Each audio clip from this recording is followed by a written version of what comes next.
this, people? We are live. Sadiq can't Yes. speak. All right. Hey, Oh, yes, right. people, and Sadiq can relax with all of his bullshit. Welcome to the WorldWideChels stream, where I swear to God, we absolutely needed this one. We absolutely needed this one. Jared, hold me closer, Tiny Dancer, because I'll tell you what, brother, I was sweating balls from minute 1 to minute 90. From the window to the wall, my balls be sweating. I was worried. I was nervous, but at the end of the day, Jared, I'm going to start with you. Tell me about how relieved you feel. I still got blue balls, bro. I don't Yeah. feel relieved. We smash and grab at home, bro. Smash and grab at home. It's like, we grabbed him by the pussy or something like that and ran Oh, off. Jesus. That's what we did. That Okay. was Can I not can I that can I was can I not ask? something to get excited about, bro. If you Can if, I if ask? there Can I was ask someone that's a little less caustic? Wayne, how do we feel today? Not good either. Okay. I, Jesus Christ. I don't think we Alfred, played how do we well. feel? I don't think we played well. I don't. I think only two players played decent today. I think we did. We was lucky to get the 3 points. Yeah. We didn't produce enough attack moments. Only one or two in the first half, and probably one or two in the second half, and that's not good enough. You shouldn't be not in our level. And yeah, I'm glad we won. Don't get me wrong, I'm not disappointed that we won, but like Jared said, we should be doing a lot better. We shouldn't be doing a smash and grab job against someone like Leeds. We should be at least beating them 2-3-0 easily, especially with the players we've got. And Okay. we didn't play well. Some substitutions were just beyond weird for me as well. So, Wayne and everybody in the panel, can I at least offer a little bit of perspective? Leeds have been a thorn in our side, regardless of the results over the last 18 months. Even when we've beaten them, we had Kova injured, and he couldn't go to the cup final, if you guys remember last year, right?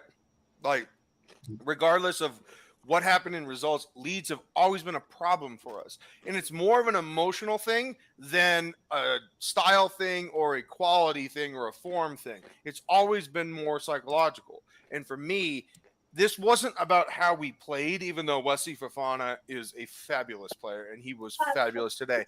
But I think it's more along the lines of we had to win and we showed that we could. And so, Alfred, I want to go to you because I have to ask you this question.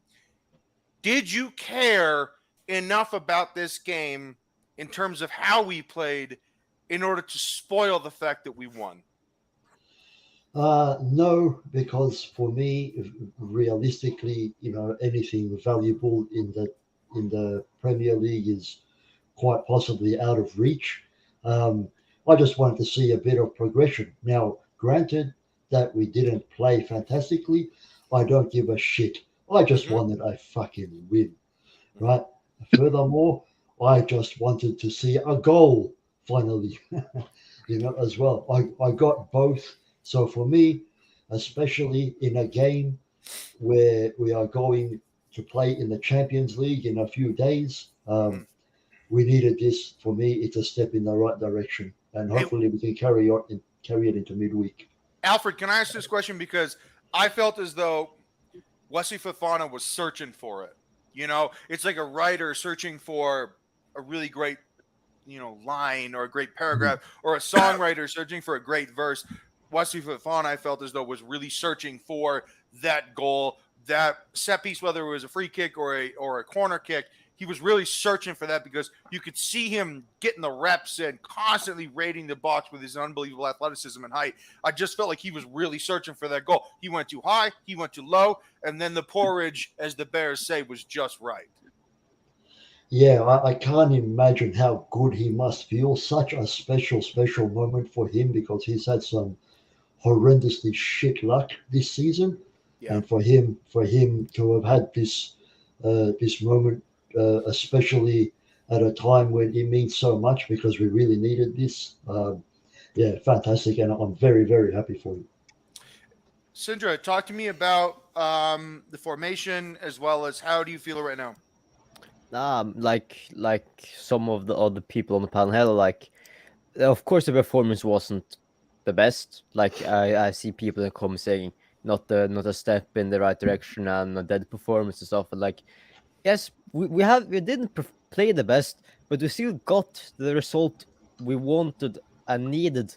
We're still in 10th place, and we scored a goal. Yes, we didn't score more and we didn't create a lot of chances, but we still scored a goal because we have now scored 7 goals in what is it, like the last 15 games or something like that. Mhm. It's still a goal compared to like how like I think it was like 3 to 4 games without a goal in the league. So at least we won the game. I'm happy because of course I'm happy when we score a goal. Like I always it's enjoyable to see when they actually hit the back of net. Yeah. Yeah, and like we and to some other part of it, we actually kept a clean sheet. Like we didn't like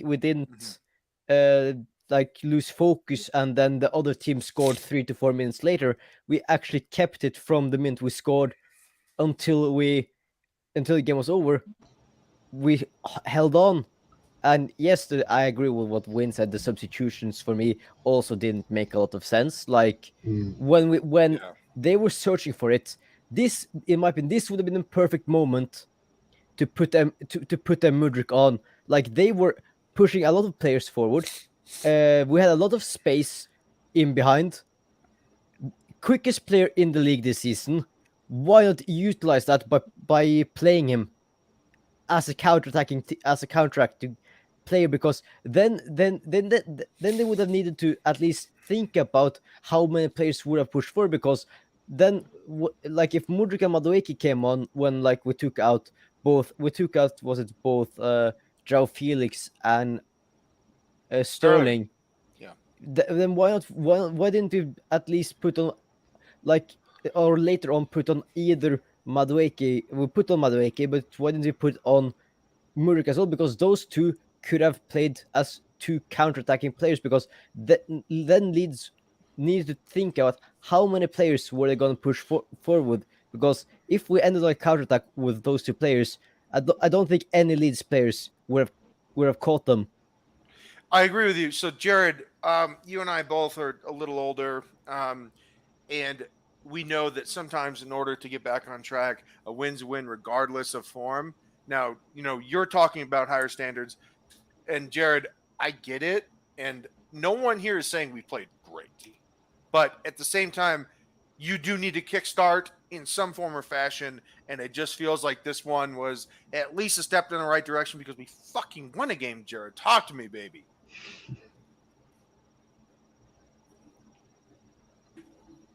I think you're on mute. Bro. Muted. Jared, you're muted. Yeah, I'm just trying to give you a little bit of parody on our performance today. It was kind of mute. Besides one moment. We'll play there. We'll play. Wow. Very well played. Alfred, I got a chuckle at that, dog. Yeah, that was very well played indeed. Fantastic. Nice wordplay. We're not going to be giving praise to a 1-0 win at home, where we go to a back three, and let's see. Then we park the bus from a back three in the 65th minute at Chelsea Football Club, and I'm supposed to praise that shit? Yes. I would rather us get smacked playing open football and playing the way the manager wants us to play than to go, well, I want to keep my job, so I'm going to put 3 at the back. And when we get one goal up, I'm going to put so many defensive players on the pitch that they can't score. Doing a classic. This is not freaking Burnley. We're not. Sam Allardyce is not on the touchline. Sean Dyche is not on the touchline. And this is how we're supposed to praise this crap. Look, you can't blame the man for being defensive. He was shitting himself. He was shitting himself. This convinces me even more that this guy is not right for the job. Yeah. Didn't we have a famous, a really famous good manager who used to do this shit all the time and was don't you dare bring that one up. He didn't. Sandra, it's not completely different. It's not the same thing. It's not. You can't. No, I'm sorry. And look, and this is I'm gonna put this on what Wayne just said and what Jared just said. Jared, I would have never done this ever. I would have never been. Oh, I'm going to put 5 central midfielders on at the same time and pretend like 2 of them are wingers. So, if you could trust me that I do know what I saw, I would say that was not just curious, but just flat out wrong. Because I'm having people text me that hate Chelsea, and they're saying, "You guys just did a negative move. What are you doing? You should be exploiting the fact that Leeds gets too horny and gets a boner whenever they go forward and they overcommit. This is where you win 4-0." So for me, look, Potter's not exonerated by his tactics because those were horrible subs, Jared. Those were horrible subs. We had 5 central midfielders on the field at the same time. Yeah. That's terrible. How do Why? you not put Madueke, who's an awesome player, by the way, and Mudryk on right now? How do you not put Aubameyang on right now? No, dude, they're on the ropes. This is Jake LaMotta in the Raging Bull. He's like, "You never got me down, Ray." Well, guess what? How about we get him down, Ray? Jared, I am not saying that he's perfect. What I'm saying is that I'm glad we won. As for Potter, terrible subs. Terrible. But I'm just glad we won, Jared. That's the only thing I'm saying. Well, yeah, I'm glad we won, but Potter out. He needs to be fired still today. The performance wasn't good enough to save his job. End of It story. wasn't good enough, but it doesn't mean they're going to fire him because if we win Tuesday, We're it not could going to win galvanize Tuesday. something. We're not going to win Tuesday. We play like that Tuesday, By the way, we're going to get run. Would you like to bet on that? What do you want to bet? What do you got? Okay, we're shaving our heads. Whoever loses the bet shaves their head. Jared, I'm too handsome for that. I can't shave my head. I mean, if you're that confident, Whew. Hey, I boy, will Okay, what's you're- up? fuck it. You're on. if I lose, I will do it on a live fine. stream. No. Here it is. Fine. You're on. Not a live stream. No, but you're on. I will shave my head if we lose. If we lose on Tuesday, but if we win, you with your bifocal eyeglasses, you're gonna have to sport that chrome dome. Okay, so Holy shit. let's make sure we're getting the bet correctly. Okay, is it winning on Tuesday or winning the tie? No, I'm talking about the game. Okay, so it's just winning the game. So we could win the game and lose the tie, and you're okay. Why wouldn't I be? We're Okay, talking about one game. okay. I just want to make sure that we have the parameters. By the way, I care a hell of a lot more about my hair than you do, buddy. So this is going to be a problem. All right. Wayne, talk to me about the back three, because at times they felt under pressure, but more so because of the wing backs. But at the same time, I feel like they made stops when it really mattered. I think Fofana was outstanding on the right side. I think he was a shining light today's game because he did do some, not just defensively or attacking wise in the box, but his pass range as well from right to left was really Wayne, good. I apologize for cutting you off, but can I ask you this question? Do you feel as though people wrote him off too early? Yeah, I think everyone looked at his injury record and thought, and with his injury straight away at Chelsea, they thought that he's never going to be able to get to his status again. But he's proven today that he can easily get to that status. And for me, he was, like Roger said, he was outstanding. Back CD was, I thought, did really well. I think he had one mistake where he was late in the closing down and he was on back of someone's heel. But other than that, I thought he was very solid and he didn't look like he would make a mistake. And he was covering for the person I thought was weakest was Koulibaly. And he was covering from him sometimes. And Koulibaly was, for me, he was sometimes he was lack of focus sometimes. So if it weren't for people around him and Kepa making the right moves, I think we could have easily let a few goals in because he was that poor. And And yeah, I think the back three, I think it suits Chelsea, but it's not the way we need to play. If we're gonna get out of this, right, with Tuchel, like, no offense, Potter, I'm not being all to him, I say this, but if we want to play a back three, why do we get rid of Tuchel? Because he's the one who's the king of the back three. So it's a good question, Wayne, and it's something I want to propose to everybody. So feel free to just answer however you want. Now, look, this is an open forum, so if you guys want to just talk, just be respectful. Just don't speak over someone, but go ahead and make this an open forum. But I do feel as though if we are going to play a back four, which is again what I think we're going to do, simply because Reece James and Ben Chilwell are so essential to this team, not just this season, but I'm talking about moving forward. Because there's life beyond this season. Everybody knows that. And the life beyond even this Premier League season is the Champions League. So if we're looking at Reece James, we're looking at Ben Chilwell. Look, we do want to have a back four. We do want to have an unbelievable partnership. And I think that the end game is Benoit Badiashile and Wesley Fofana. Now, for me, Jared, Wayne, Alfred, Sindra, talk to me. What do you think about that? Because I don't think that this was anything other than Reece James had a tight hamstring, and this is why we switched our formation. Because he's that essential, I feel like that's why we did this. Well, I think, yes, that probably played a part, but I think he was trying to make sure that that we didn't give up a goal. And, it's not like he's not played a back three at Brighton before. He has. And he used Cucurella in the left center back position. So this is not something new for him, but I don't think that it's – if you have to do – this is something you would do if you're a mid-table club. Okay. I know we are this year, but we're not a mid-table club, if you understand what I'm saying. You mean that not just in our status, but also with the players that we had, because it's not like we have bad players. Right. If we were playing – we nipped the 1-0 lead, and we played to keep the lead. We didn't play to expand the lead, to put our foot on their necks. Yeah. I think that is a dangerous precedent to set.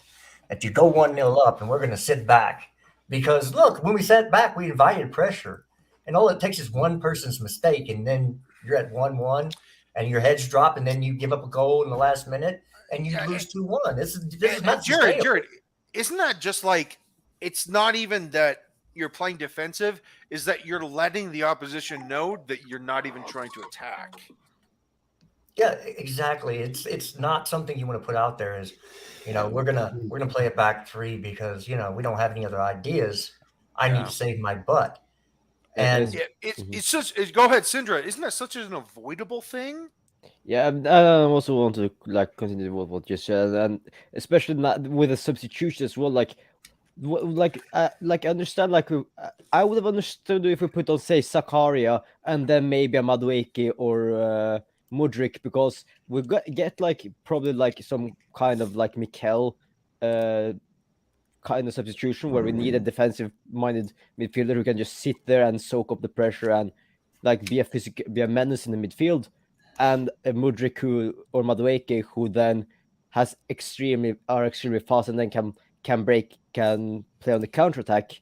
But when you put on Zakaria, Gallagher, Chukwuemeka, of course, Chukwuemeka is a little bit more attacking than Gallagher and Zakaria, and then brings on Chalobah, another defender, and then the only attacking substitution in the 84th minute.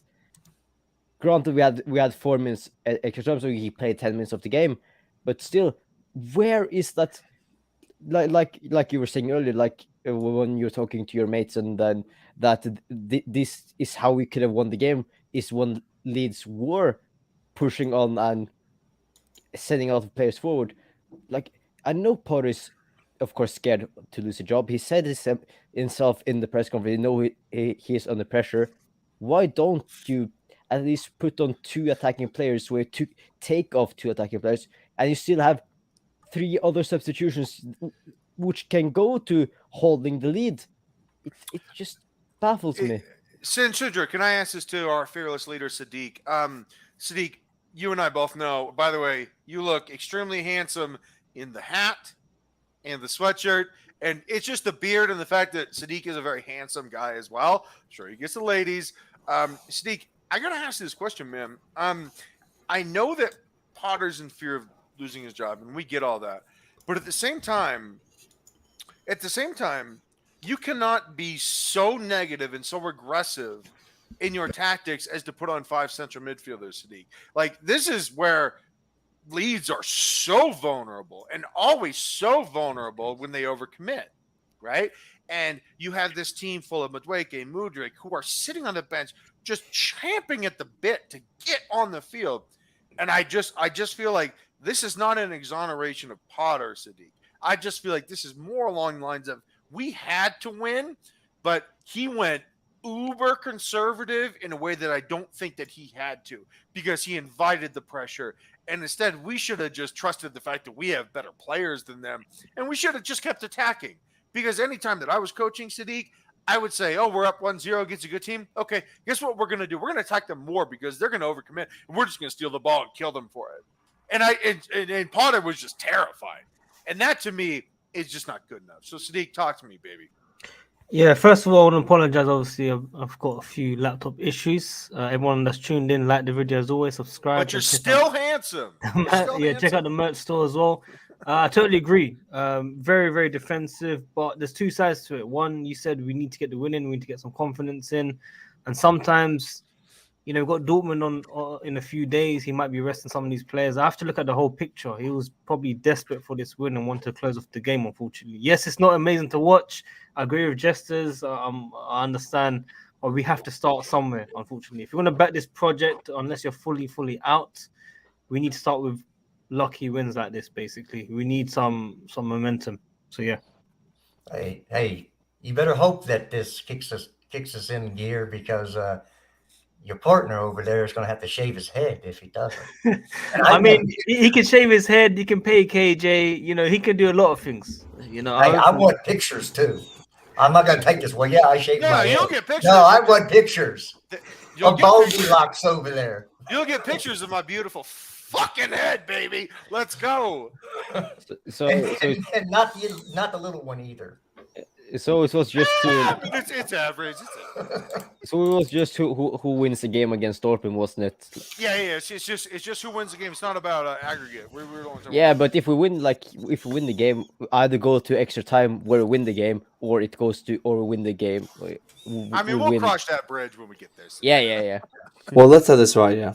Let's have this right. El Capitano Kepa. Yeah, Let's by see the way, minimal. Matthew, let me tell you something, Matt. Kepa made some outstanding decisions today, Matty. He was good. He's a keeper. He's a proper keeper. This is a real captain. He's like a boyfriend and a keeper as his job. He's a boyfriend. He's everything, buddy. He's everything. That's what I like. Right. He's everything. Keeper, captain, boyfriend, everything, man. This guy's insane. And I mean, let's take away this, man. This team is. We have a decent team, but this manager is so fucking garbage. He is so shit. Bro, we had 6 midfielders on. And it's like, I was so shocked to see this team, and these sub-team makes. But they're only out, Wesley Fofana, man. I know, what's his name? Carlito, man. That's your boy, yeah? No, let's save it. No, Matt, let's save it. Let's save it? All right, let's just keep talking about Kepa, man. In 15 minutes, we'll talk about. Well, let's just keep talking about Kepa, because I want to keep talking about Kepa. Again, Kepa's someone who I said I will give the arm badge to. I don't know why Kovacic had it today. He shouldn't have it, but I think Kepa's a well-deserved player who had it. I mean, you just see, he shows that leadership. He's very authoritarianism. He has it in him, and I would love to see it. And he commands. People say that he doesn't command. Watch him when there's a corner. He's always commanding his box. But man, he's an outstanding player, outstanding keeper. That's why he's number one. That's why his Miramo Arrizabalaga is number one. Yeah, and to add on, even when we have free kick at the end of the pitch, see sometimes up there talking to the players who's standing over the ball. Yeah. That's what a captain should do. Hey Matt, I gotta ask you this. I gotta follow up on this. If Kepa's number one, what does that make Mendy? Gone. He's never been number one. He doesn't have a number. I set y'all up for a freaking great response, and y'all missed it. What was that response? What does that make Mendy? I'm waiting for it. Tell me. I don't want him to be number Okay, 2. Come on, Nah, man. nah. No, Come I don't want on, him- man. Not No, bad. no, I no. don't want see, a number J- 2. Matt, I don't Jared want was a number going for the 2. joke, but I'm so pissed about I all of like our it. form. I'm not even gonna bite on the joke, Jared. Sorry, dog. Y'all Can we swing make this. Gaga? Can we make Gaga number 2? That's what I'm saying. No, we don't want him to be number 2. Mate, We want- we Lalita We want comes him. in. No, we want him to be second choice goalkeeper because Jared thinks we're talking about poop. That's what he's talking about. Lalita is coming in here, and Lalita is waffling about signing Gaga Salina today. Like, what a waffler, Lalita. Like if That's Kepa I'm what talking was you- about, not- no. I'm talking it- about the second No, choice. no, no, Not no. number For, two, no, no, no. You No, said in for your the Leeds lineup, you game. have- you have Leeds game. Gaga. Yeah, yeah, Gaga. I remember messaging him. I Like, absolutely said it because I'm just sort of trying to push my own idea about this team moving forward. However, Matt, and don't call me fucking Larlito, you little shit. No, I'm just kidding. I love Larlito. that. I'm. By the way, I'm still going to go on your show. Just assuming the link. No, look, Kepa. It's more along the lines of I don't know if he's going to stay or not, and they need to make a decision. But if they're going to make Gabriel Slonina number 2, then and Kepa wants to stay, and we reorganize this contract and maybe make it more reasonable, then that to me, Matt, is actually ideal. Mm. Seriously. Because when Kepa is good, he makes really good decisions. Like there was this one pass, second half, I think it was around the 65th minute. He was given a ball under pressure, and he didn't even look. He was on the right side of his box, and he didn't even look, and he sent a 60-yard ball diagonally across the entire field to Chilwell. He didn't even look, and went right to Chilwell. And I was like, yeah, Kepa's a really good distributor. And it's just he has to be good like this more often. This reminds me of Kepa in his first year under Sarri because he was good that year when he won the Europa League. Yeah. He I don't know what it was, whether it's like mental and confidence that maybe got him to the point where he said he became the worst goalkeeper in the league on statistic wise, but this keeper ain't good enough, bro. So they shut up. Shot Like, Mendy, absolutely Kepa, is. these men aren't good enough. What are you lot smoking? Justice, please. Come on, you are you gonna be kidding me? Kepa is a very good keeper on his day. No, Sadiq, you there's support very Mason good. Mount. There's very good, Sadiq, and there's not consistent. Sadiq, you support Mason Mount. I don't want to hear anything from you, mate. You support Mason Mount. Seriously, like this You guy. you support Matt, Marcus this fraud, Alonso. This fraud, Sadiq. He You support simply Alonso. loves Mason Mount. No, on a serious level though, if we're saying we need to move on from this batch of people, like whether you Get someone else to compete with whoever him. it is, okay. Kepa, we have to move on. Mendy, whatever happens to him, cool. No, we need it's to look at Mendy. the We have to future. move on. Ask Jared. You were searching for a lifeline with Jesters. Hey, it's Jesters. Well, Jesters is not a Mendy fan. Yeah, that's what I'm saying. Mendy and Kepa can go if it has to. Jared, talk to me. Okay, Sadiq. Who do you want? Which keeper on the market do you want us to sign if we sell both Mendy and Kepa? Because Sindra, You can he's try going to talk about Slanino. $150 million You can try keeper. Slanino. You can try another goalkeeper. Wait, look at this. Fred. Even Joshy Boy, Dave Portnoy, Joshy Boy, even said Kepa is a top keeper. Joshy Boy, Dave. Josh Portnoy. But Sadiq, you Joshy didn't Boy answer my dance. question. Which goalkeeper in the current market would you want us to sign? You can have Pope. You can have Pickford. You can have. Just I'm Portnoy. Kepa is better than Pickford. I'm joking. Yeah, I have to look properly, okay? But guys, we can't just say Kepa's you are good. showing that bias if you just Bro. mentioned alligator arms Pickford with his little I'm douchey joking. cum slicked back. By the way, when he slicks back his hair, that's not gel, that's cum. No, but Just guys, saying. we I can't think he's celebrate like that, Kepa and then we see a couple games and we call him out. No, We're not consistent. We haven't Look, called them out. you have to bring ages in now. somebody that can give them at least competition, because that's the only way you make any player better and go to a different level is to have competition in every slot on the team. Look, you can see that at left back. We have Kukurea and Chilwell. Right back, you're going to have Gusto and James. Center backs, you're going to be able to swap whoever's not playing up to a certain level. That's what you want all over your team, because that's the only Centre way. mids as well. Yeah, I mean, nobody has ever been better by having no competition. Nobody That's ever true. 100% has agree done with better. that. 100% agree with that. So I think the Kepa isn't plan. as good as the way you guys are saying. Kepa But he is is. very good at what he is. What things like He's a very good distribution. shot stopper, guys. Come on. He's Yeah. very, very quick. The only thing that lets him down is his height Well, and not the length last of his game. arms. Oh, Spurs lost. But you can't do nothing. You can't do anything. For his height and the length of his arms, he's the best keeper you're going to find. Like, look at like, and I know he's a legend, but Casillas as well. He isn't. He I would say Kepa and Casillas is similar in the way that they're not the tallest keepers. I know Casillas is Casillas is a lot. Casillas is a better, of course, and a much better goalkeeper. I'm just saying in the way, like, that they're not the tallest. Both of them are not the tallest keepers. That they both need to play to their strength. Of course, we have seen Kepa's weakness, which is long shots. Like we saw in the FA Cup final last week against Southampton. But the one against Tottenham last game, was that a long shot? Yeah, that was a long shot. Again, it was outside the box. The Oliver skip It was just outside the box.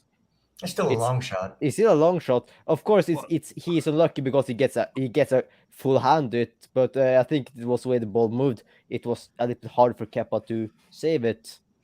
But I'm not saying Kepa will ever be as good as Casillas. I'm just saying they are, in my opinion, similar to the way that they're not at all. They're both kind of same height, and therefore they need to play to their strength. And Casillas is of course a legend of the game and will always be better than Kepa. I'm just trying who was to. the Mexican keeper, Carlito? In the 90s? Ochoa. No, before that. Oh, the guy that did the scorpion, that he wasn't Mexican. No. He was about 5'9", 5'10".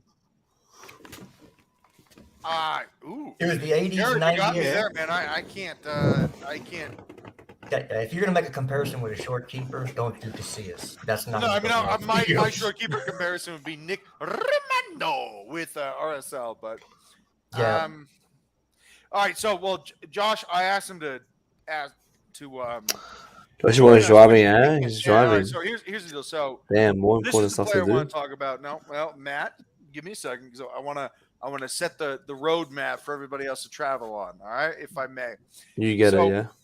This player, extremely expensive, not terribly proven in the Premier League, but was touted as this great player. 20 years old, broke his leg, fucking, shitty situation, right? Comes on and says, I want to go to Chelsea. Okay? I want to go to Chelsea. And everybody has this idea about Wesley Fofana as, the social media guy that, is too jocular and fucks around too much, right? Yeah, well, the reality of Wesley Fofana is it couldn't be further from the truth. This guy that smiles and dicks around. No. This is a very serious player. This is a player that really gives a shit about his profession and about his future and his place in this game, not just currently, but for future generations to come. He cares about what people think about him when he's done. This is a serious player. And as much as he smiles, as much as he fucks around, as much as you think that he's joking, he's not. He's not. This is a serious player. I could spot it from a mile away, man. And today just showed how much we really, really missed him. Because he is worth that money. He will be here for at least a decade. And I feel as though Wesley Fofana showed a glimpse of what is to come.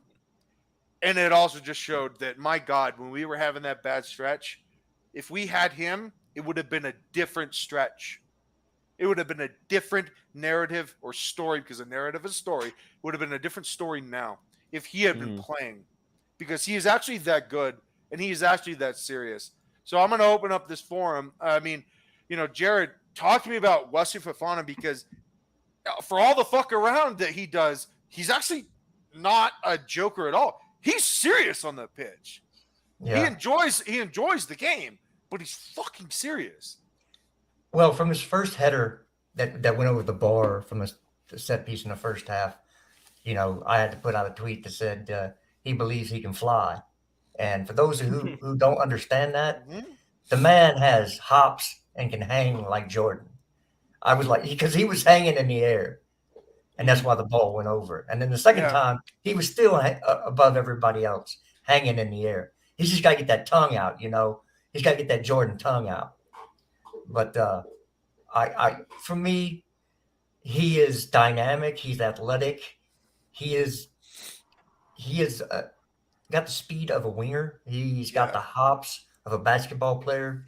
This kid, and he can distribute the ball out of the back. He made some very, very nice passes today. He's tricky with the ball at his feet.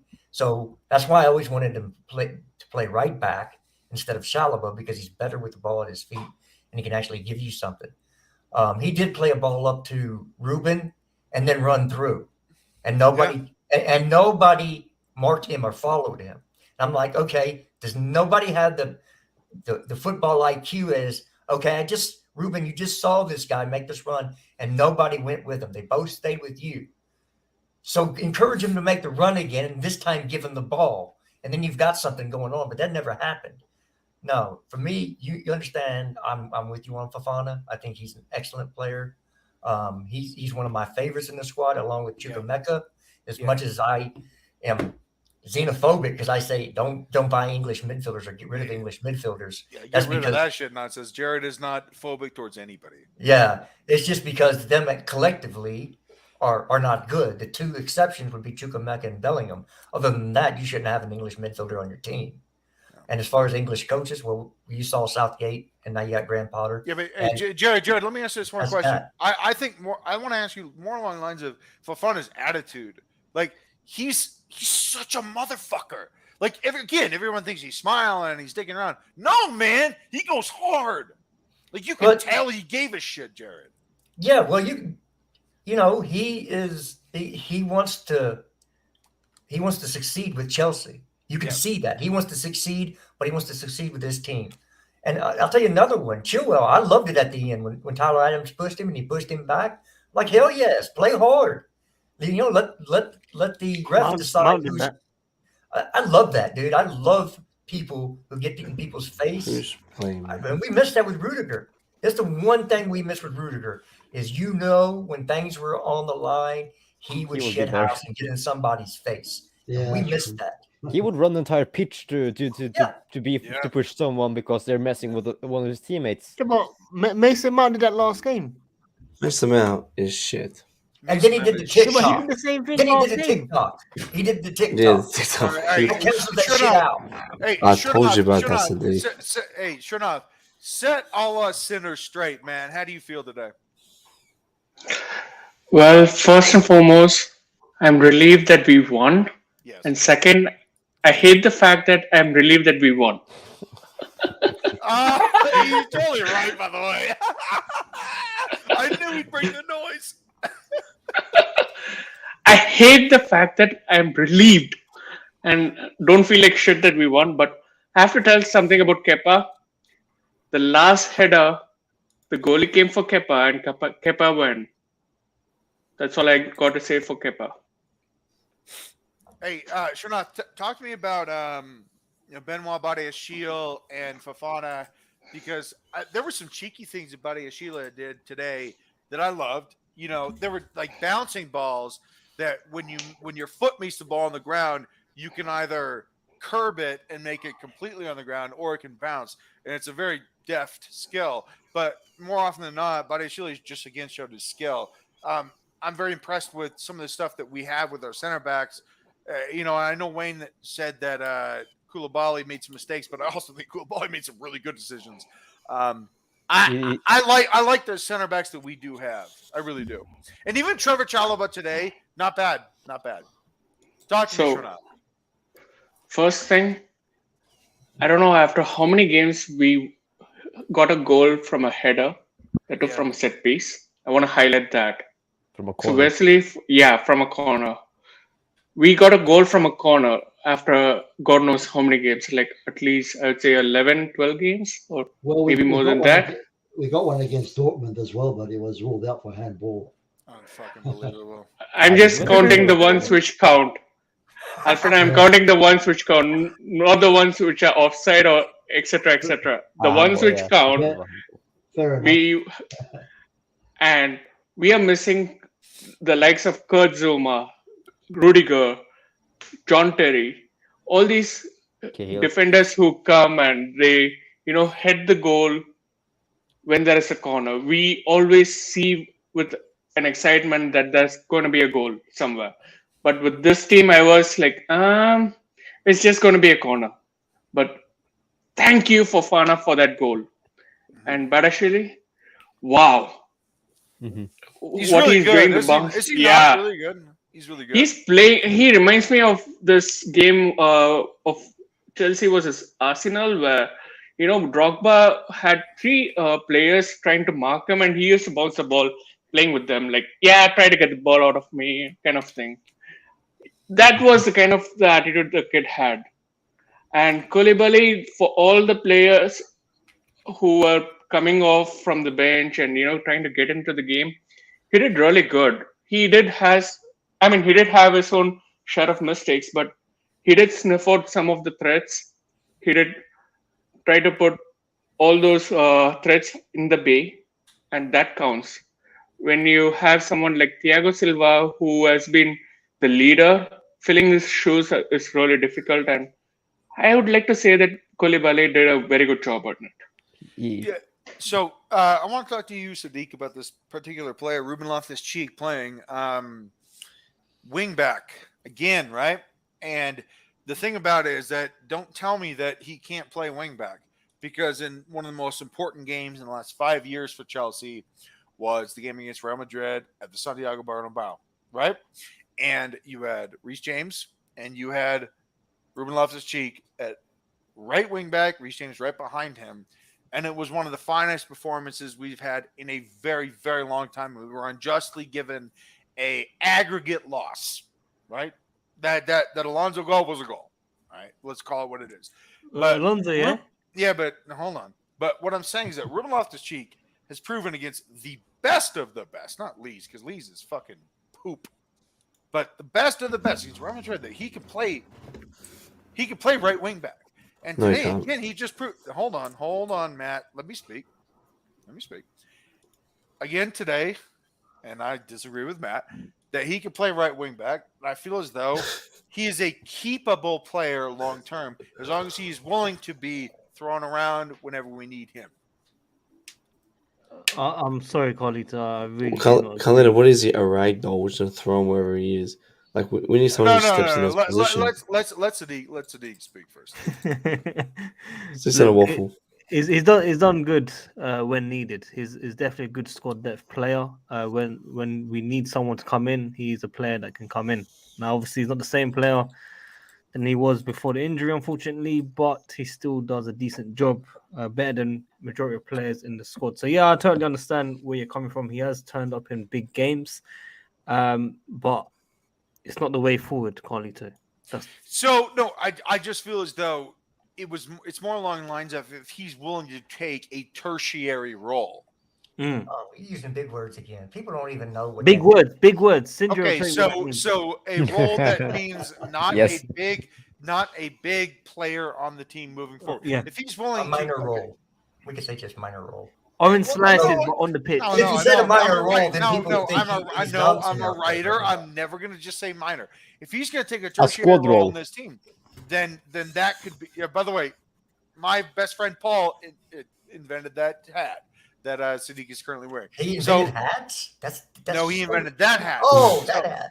So, Sadiq, my question is, if Ruben is going to take a Squad role, would you be fine with that? But the problem is that I don't feel like he would be fine with that. So that is my give and take. First of all, can you not hear me? yeah. What? Because my audio messed up again. But yes, I think he has no choice at this current moment of time. He has to be that type of player. Why you got to shout, bro? I told you it's my mic, man. This ain't working. By the way, your mic sounds worse than ever, man. Jesus. It's coming from the webcam. This one. Yeah. Oh, okay. Well, that's why you got so much echo, reverb. Apologies. Alfred, talk to me about Ruben, because I thought he was good. Good sandwich. Yeah, look, I don't think it's a bad argument to say that he would be a bad player to have around, long term. Never give up. That's right, exactly. Where is that video, by the way? Still haven't put it up. No. By the way, Sadiq, Well- your mic sounds like shit. But two, why have you not reappropriated those videos? What's wrong with you? Because every time he does, because all those people from those videos leave. So now you're saying you want Ruben out. This That's guy, the this video. Sadiq guy, man, I swear. He's a jinx, man. He's a Well, freaking jinx by now. See, Loftus-Cheek, the thing is, Loftus-Cheek, he's a bang average player, but he's been here for 10 years. He's been here for 10 years. And again, are we an average team that we're accepting mediocrity? I wouldn't take him. I think today he Man, was we're not talking decent, about but accepting mediocrity. We're not talking about that. there you are. 'Cause do you want to keep him? Do you want to keep Loftus-Cheek? No, what I'm saying is that, like, oh my God, look at this hair. Sadiq, I swear to God, when you had that hair bill up, when you had that hat bill up, I thought that was your hair. Yeah, same. I thought you were sporting an afro.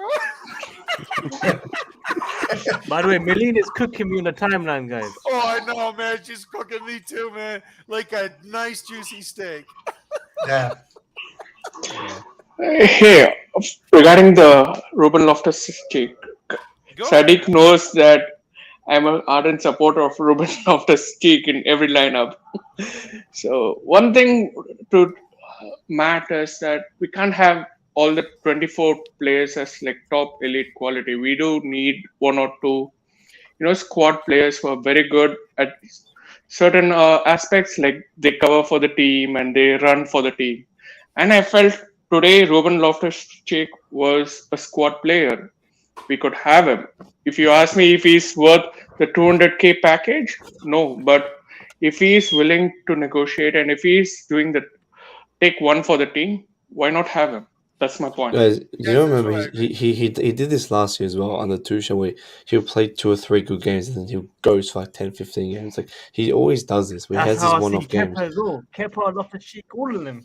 But then hang on, there's difference between stats and difference between actual playing. Sell Kepa, say Sadiq.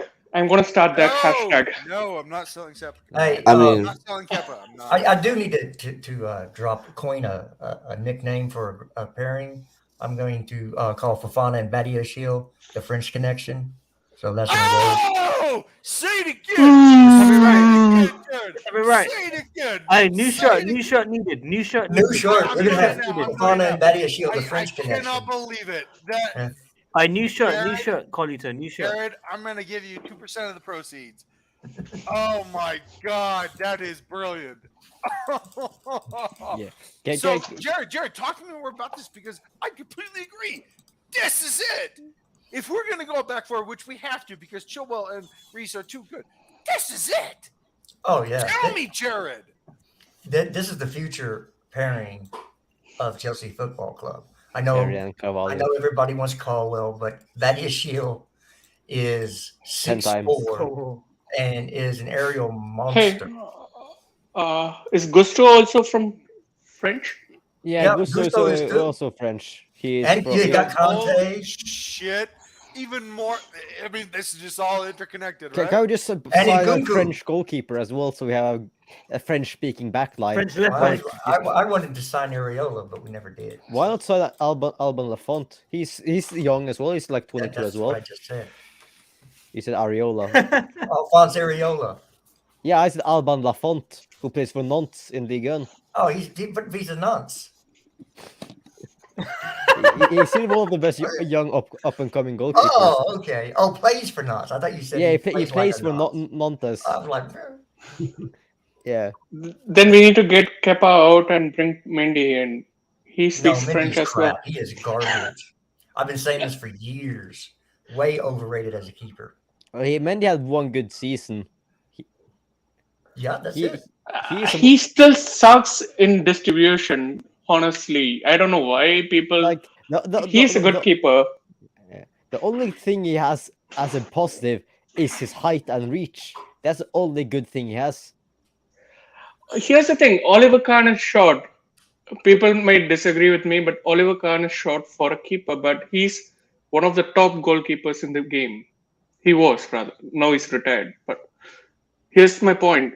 Kepa is good. He's really good. And he has very good distribution. I wouldn't want to sell him unless until it will save Sadiq of his stress. But yeah, I like Kepa. But that's the thing. I don't want Mendy as my starting goalkeeper and hope that all his distribution would land with the Chelsea player and not the opposition team. Well, I don't want to end up with a game like that.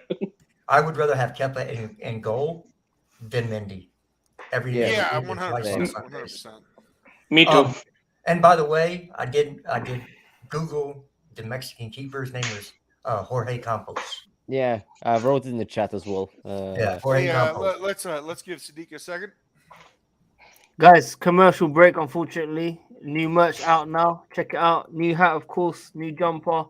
Link in the description. Link in the comments as well. Go check it out. Go support. Just as supporting, of course. We've got Alfred supporting, Wayne supporting. Carlito hasn't even bought himself. He's giving it all the talk, but no action himself, unfortunately. Sindre is coming soon. Serenaf coming soon as well. And Matt FC is a fraud. Matt Fraudball. That should how it should be. Matt Fraudball. No, you should call him Matt Blue Balls. Both Matts frauds. But total guys, check out the store link in the comments and go support us, man. Carlito, back to you, bro. Okay, so look, this is more along the lines of where do we go from here. Jared and Alfred in particular, this is something that I want to ask both of you because look, we did not like 2/3 of the way. So essentially, if you were speaking in theater terms, it would be as we are entering the third act. We just went with fucking 6 central midfielders, and I hate that. I hate that, and I am anti-Potter for that particular situation because I simply, as someone that can read a game and knows substitutions, I just wouldn't have done that. Alfred, Jared, I just wouldn't have done that. But here's my thing. Okay, here's my thing. Right, I do believe that we needed this win for the simple fact that these players are human beings, and emotionally, fuck me. Everyone has been shitting on Chelsea. Everyone has been saying, we can't score. We can't win. We have all the talent, and we do, but we can't win. And I think that this win, regardless of how we played, it mattered so much because we're now going to have probably a really good training session on Monday. And we're going to go in with Dortmund at home and say, you know what? I remember the first game against Dortmund where we were the much better team and a bad communication error on a corner kick that we weren't defending but actually being the opposition on. And we fucked up, and that's why we lost. All right? So I think that if we go into this game against Dortmund with this win on our back, regardless of how we played, I feel as though this will propel our confidence and more than that, our self-belief in each other that we can actually get this going because this could actually be that type of nightmare fuel that will get everybody else a little up in arms on the fact that Chelsea's Carlito, do we play the same team? No, hold on. No, we can't. That this team is not actually a bad team. That Chelsea is actually a very good team. We just needed a fucking win, regardless of how we got it, Jared. Regardless of how we got it. Well, I first of all, I don't think that players care if fans get bantered by other fans. So I'm not talking about fans. I'm not talking about fans. Well, you were saying that we were getting shit on and da. I don't think players care. No, I'm talking about pundits. I'm talking about journalists. We were literally getting. I don't care about them either. No, but they hear it. But yeah, but again, I don't care. All I care about is playing good football. Care. All I care about is playing good football, and we again another game where we didn't. We scored from a set piece, and that's one of those things. When you sit there and go, well, if he wins, he gets to stay. Well, if we played like shit, and we had no cutting edge from open play, and we squirreled home a set piece. Hold on. That's supposed to save his job. That João Felix crossbar was not a cutting edge play from open play. Did we score? Hold on a second, Jared. Because you're being very critical. You're being very critical of this team right now when I saw a bunch of cutting edge opportunities from open play. Okay, first I gotta answer something. PD Blues, you're not blocked, but the reason you were blocked is because of something you probably said. But I unblocked you, so you can leave that. You don't have to check that no more. Jared doesn't hold grudges, man. Come on. So, but no, I'm not going to give props or give flowers to players who squirreled home a freaking set piece goal, and that's it. I'm Okay. not. Leeds looked like they were going to score toward the end. They were on us because we brought on so many midfielders and we didn't attack. I'm supposed to be okay with this for some reason. Yeah, right. Oh, we you're gotta right, but win. at least Yay. I think you're missing the point. I think the point is that we have been piled on so difficultly and we have been shit on so hard that maybe this is just a way to get out of the muck. Momentum. Yeah, I mean, not even momentum, but at least just a tiny sliver of light. We're back. We're Yeah, back. The problem is when that light becomes a train. You're right, the but light is a Jared, train yeah, coming but to us in Jared, a tunnel. now you're just being negative for the sake of being negative. No, I'm not. I haven't seen anything to change my mind. I would say Wesley Fofana is an extremely bright light in an otherwise dark scenario. But are we gonna say, okay, Wesley's been playing great, so we're gonna count on I him to think score every I day? think that his leadership is underrated, and it actually will galvanize everybody else. You have no idea what it. No. Sometimes, dude. Sometimes someone that people from the outside think is not a leader, all of a sudden shows that he's actually a real leader. Dude, you have no idea how much that can galvanize a group.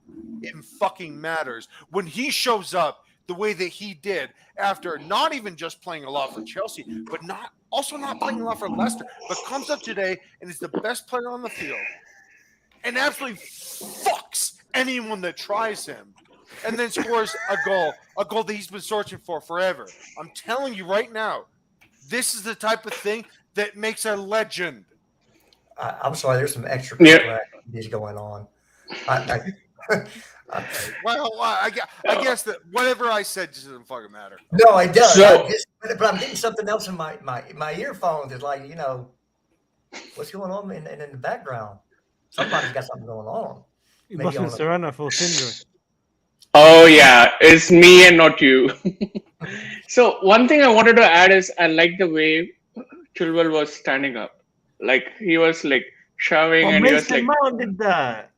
And then he Mason Mount released a TikTok video, all right? No, but he did it against Tottenham. But he released a TikTok video when the team is down and sinking.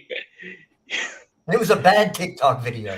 No, that was It was the 2 ages ago. worst. That was 2 ages ago. They put it up at that Yeah. time. You got KJ and all these boo boys said he's supposed to live his life. No. He's a human being. Yeah, it's true. He did say that.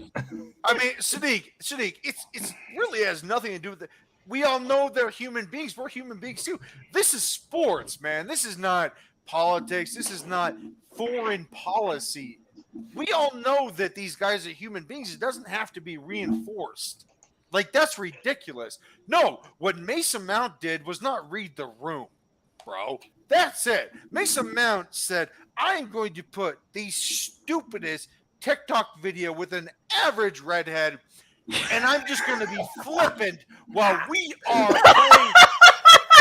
are playing like absolute shit and think that it's fucking dope. And like, look at me. Ooh. I'm going to do little shuffles. By the way, And that I'm girl's so doing it fucking- with Drake soon. She's I don't doing give a a shit. chicken chop Look, date dog, with Drake. Here's the thing. He thought that this was appropriate. Wait, Mason wait. Mount, you are in a contract negotiation where you're asking for $300,000 a week. You're playing like shit, and your team and your club, the club that you surmise to support, is playing like shit. And you put that douchebag video out where you have no self-awareness at all. Get the fuck out of here. Shut up. You don't want to be Here's here. the thing. When No, I you don't saw wanna that, when I saw that video, first I was thinking that is it something which Chelsea is putting on, and Chelsea was like with Chelsea gear, like a hoodie and the tracks for Chelsea, and I was like, why would Chelsea put this? And then I saw it was his own video. Like, guys, is that a commercial? That was my first thought. Then I don't know. No, but the perhaps thing we is, should bring in. that channel does do like football videos or funny videos, and I think that must have been filmed before and Hey, so posted did you now. think did you think that was funny? No, of course it wasn't funny. It's embarrassing. It's embarrassing. Cringe. Thank you. Oh. Should we bring in for WorldWideChels? Sadiq, should we bring him for WorldWideChels merchandise? No. Alright. I mean, we should get one for Mason Mount. No, so what I should do? Okay, great new T-shirt. What I should do is I should imprint a waffle, right? Like an actual waffle, and have Mason Mount's face in the waffle, and No, make that a T-shirt. I still want my Sadiq waffle iron. I don't know. What? And my Carlito flip flops. I'm just Yes. going. I'm College not, flip-flops, yes. don't do flip flop with me. No, this is more along the lines of I care about Chelsea a hell of a lot more than a stupid manager. Yo, Carlito, just a quick one. I want Patrick Bateman to come on. He wants to defend Mason Mount. I really want to Okay, hear well, it. you're gonna have to ask Alfred for that one. Alfred, Yeah. Alfred, can we bring him on, please? So I who's can't this? stand this stinky mount. Patrick Bateman. He wants to defend Mason Mount. I really want to hear. it. I want to hear why. All you're gonna hear is Alfred, glue and you good with minerals. this? Alfred, you good with this? Look, to be honest, I'm always open to other people coming and bringing some more flavor to the channel. Yeah, So I want to hear it. as far as I'm concerned, the man wants to have his say. Fair enough. Respectfully, I wanted to ask Alfred. So if he's cool with it, we're gonna go. There we have it, folks. All right. Patrick, Thank you. if you can message me on any social media, much appreciated. I can send you a link. But back to Ryan, man. Yeah. So yeah. Why are we talking about Mount when he wasn't even in the squad? Because against Tottenham, he gave the same fight as Chilwell, and I don't think He didn't get the people same recognize it. fight as Chilwell. He did. He scrapped all the Jared, players. Did the Mount play the entire game? and He bust made more his ass chances the than entire Felix. game? Hey, He made more chances than Felix. Jared, talk to me about Chilwell, because again, this guy, he just continues to prove why he should be on this team. Yeah, Chilwell to me is better than Cucurella going forward. Said this, and he is. He's very dangerous. Chilwell. Sorry. But Go you have to. ahead, Sindra. Go ahead. You have to play in a formation that allows him to play at his best. Chilwell also showed us why we wasted 65 million on Cucurella. Like, understand that he can become good, but right now he's not worth 65 million. Sindra, can I ask you this question? I don't think it had anything to do with Chilwell's ability. It's just that he was injured and we needed a backup. You know? Yeah, I see that. But you're saying, like, Chilwell is the obvious starter. Yeah, but like I understand we need a backup and someone who can challenge Chilwell to make him become better. But was that worth spending 65 million? I mean, what did we spend on Malo Gusto, Sindra? Wasn't that that's half the price? Like 20, like 25. Yeah, 25 to 30 million. No, I feel like that's Sindra. Is this just not bad scouting? Is it because we can say we got Potter from Brighton and we have someone who works close with Potter as a scout in the scouting network? Both come from Brighton, and then buying Cucurella because then they play with him for one season. Of course, to be fair, he had a good season under Potter last year at Brighton, and I think he had a really good season at Getafe before that as well. But he's still young. We will see if he can turn it around and become a good left back. Sindri, what you said sounds to me like it was a lazy recruit. He has been with Potter for a year. He had a good season with Potter for a year. And the recruit team is from Brighton. So it's a no-brainer. Oh, yeah. It is a no-brainer that we overpaid for someone who hasn't lived up his potential. Because I paid... here's the thing. We paid, I think, 10 million or 8 million for Aspie. We paid 7 million for 8 million. I think it was 6. 6 or 8 with bonus. Regardless. Let's A make it long- 8. a long That's silly. time ago. That was a long time ago. But still, that was a time when we paid around 25 to 30 mil for a defender. That's my point. And we paid around 7 mil for Gary Cahill, who was within Premier League, who was an English defender. When we are paying around 30 mil for a defender, that is a smart move. Like, if it works, it is good. If it doesn't work, we don't spend huge bucks on it. Okay, so we have a new. Hold on, I got to say one more last thing because I got to bounce here because I got people coming to look at the house. So he's got a veterinary exam, people. He's got an exam. Now I got people coming to look at the house. Yeah, take One care. last thing, Jesse. I want to give a shout out to the Mason Mount of defensive midfielders. Declan Rice putting up that old 5.9 today and getting pammed by Brighton. Good job. 4-0. Way to go. And that's why you don't want English midfielders. Thank Y'all you. have a beautiful day.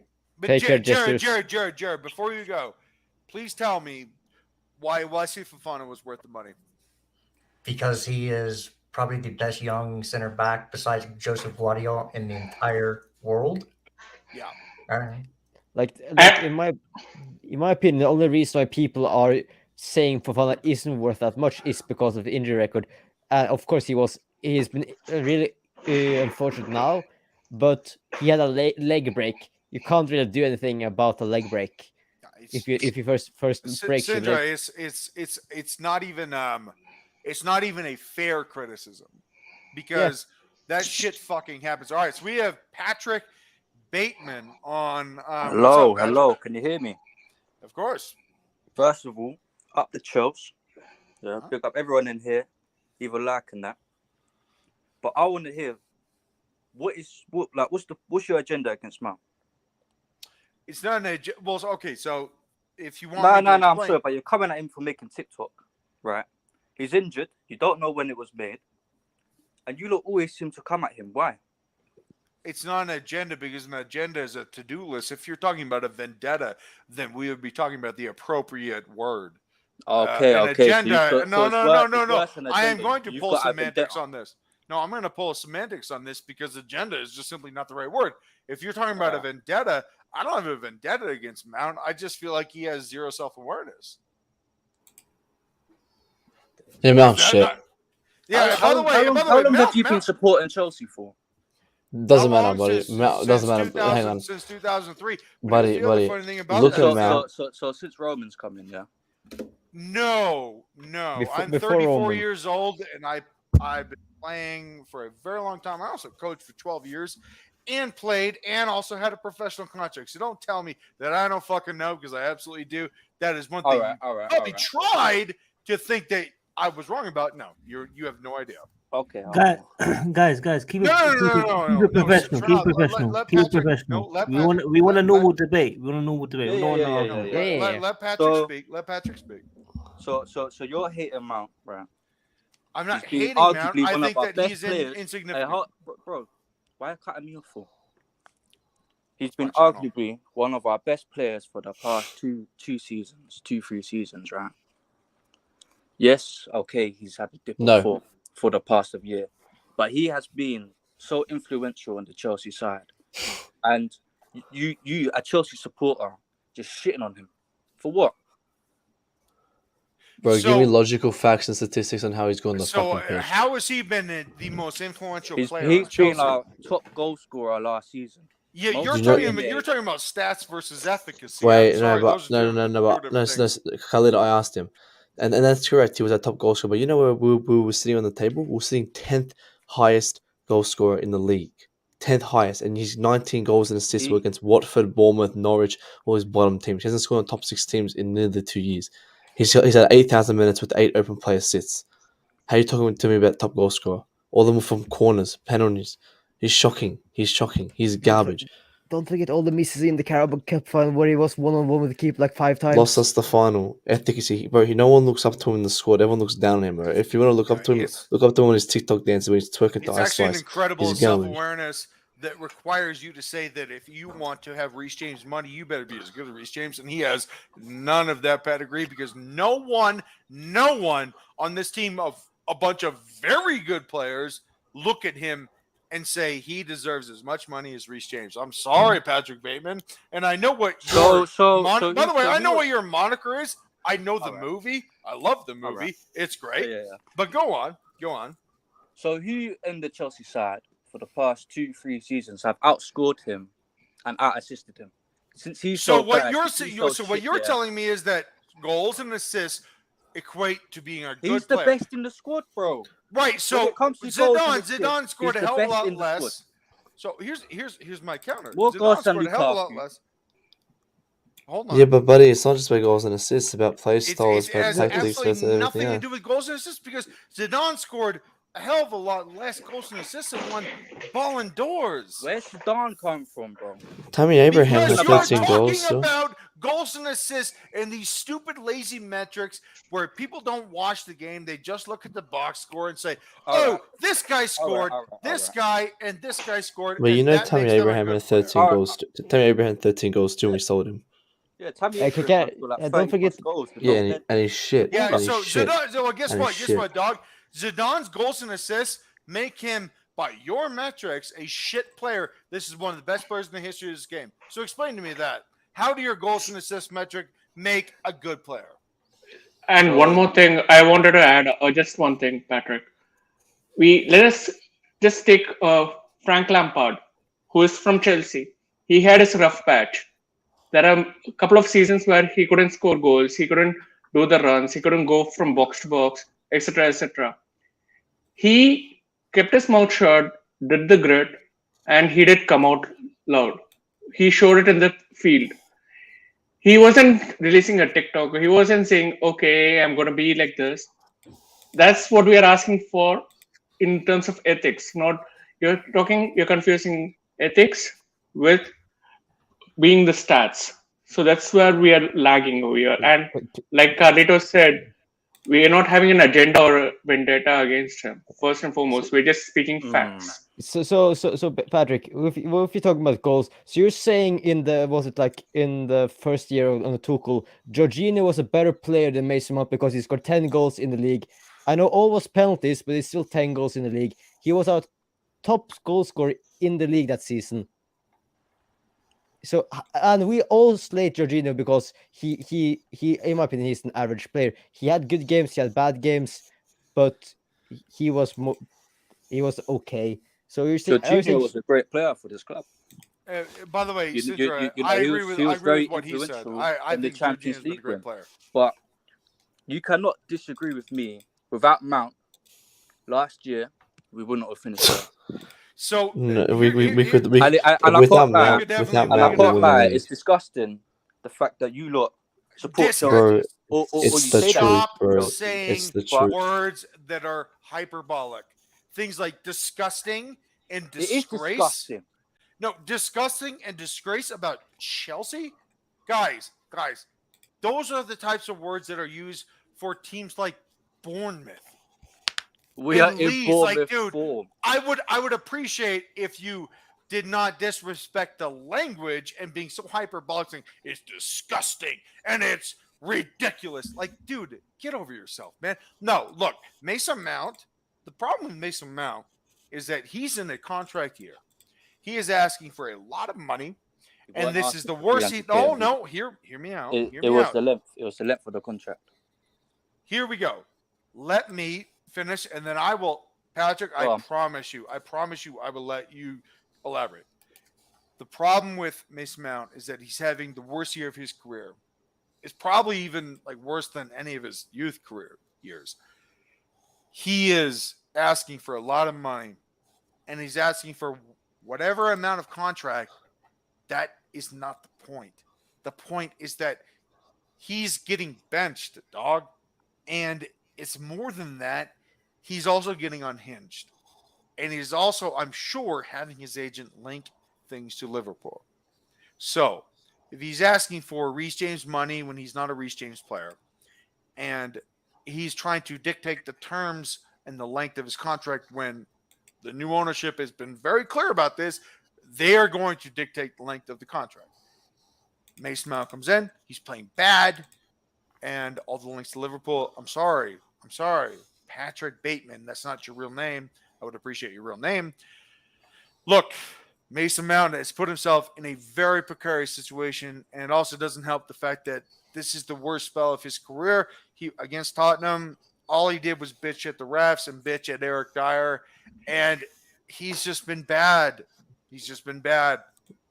Patrick Behrman, do you watch Minerals FC? Yeah. Yeah, I'm Yeah, sure he of course does. you do. Yeah, of course. Well, some of them not. Yeah, because so- no, hold on.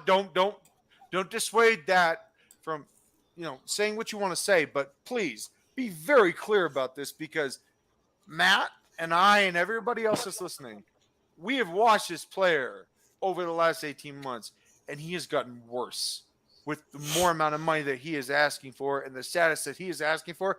His position is decreasing precipitously. For a young Well, player as well. Let him speak, Okay. Matt. Let him speak. Go ahead. So you want to argue with stats? He's a stat merchant, yeah. I don't argue with anything other than what I see. But hang on. His stats aren't even that good. Yeah, Then let why me are you land. bringing Let up me stats? land. His He's a his stat No, stats I are don't. shocking. I don't care about stats. I don't care about stats. I care about how he plays. Stats are irrelevant. I care about how he plays. I look at Wesley Fofana today. Okay, I don't give a fuck about his stats. I watched him play. He dominated everything about this game. That's it. That's all I care about. So talk to me about, because by the way, coaches, they don't look at stats when they pick teams.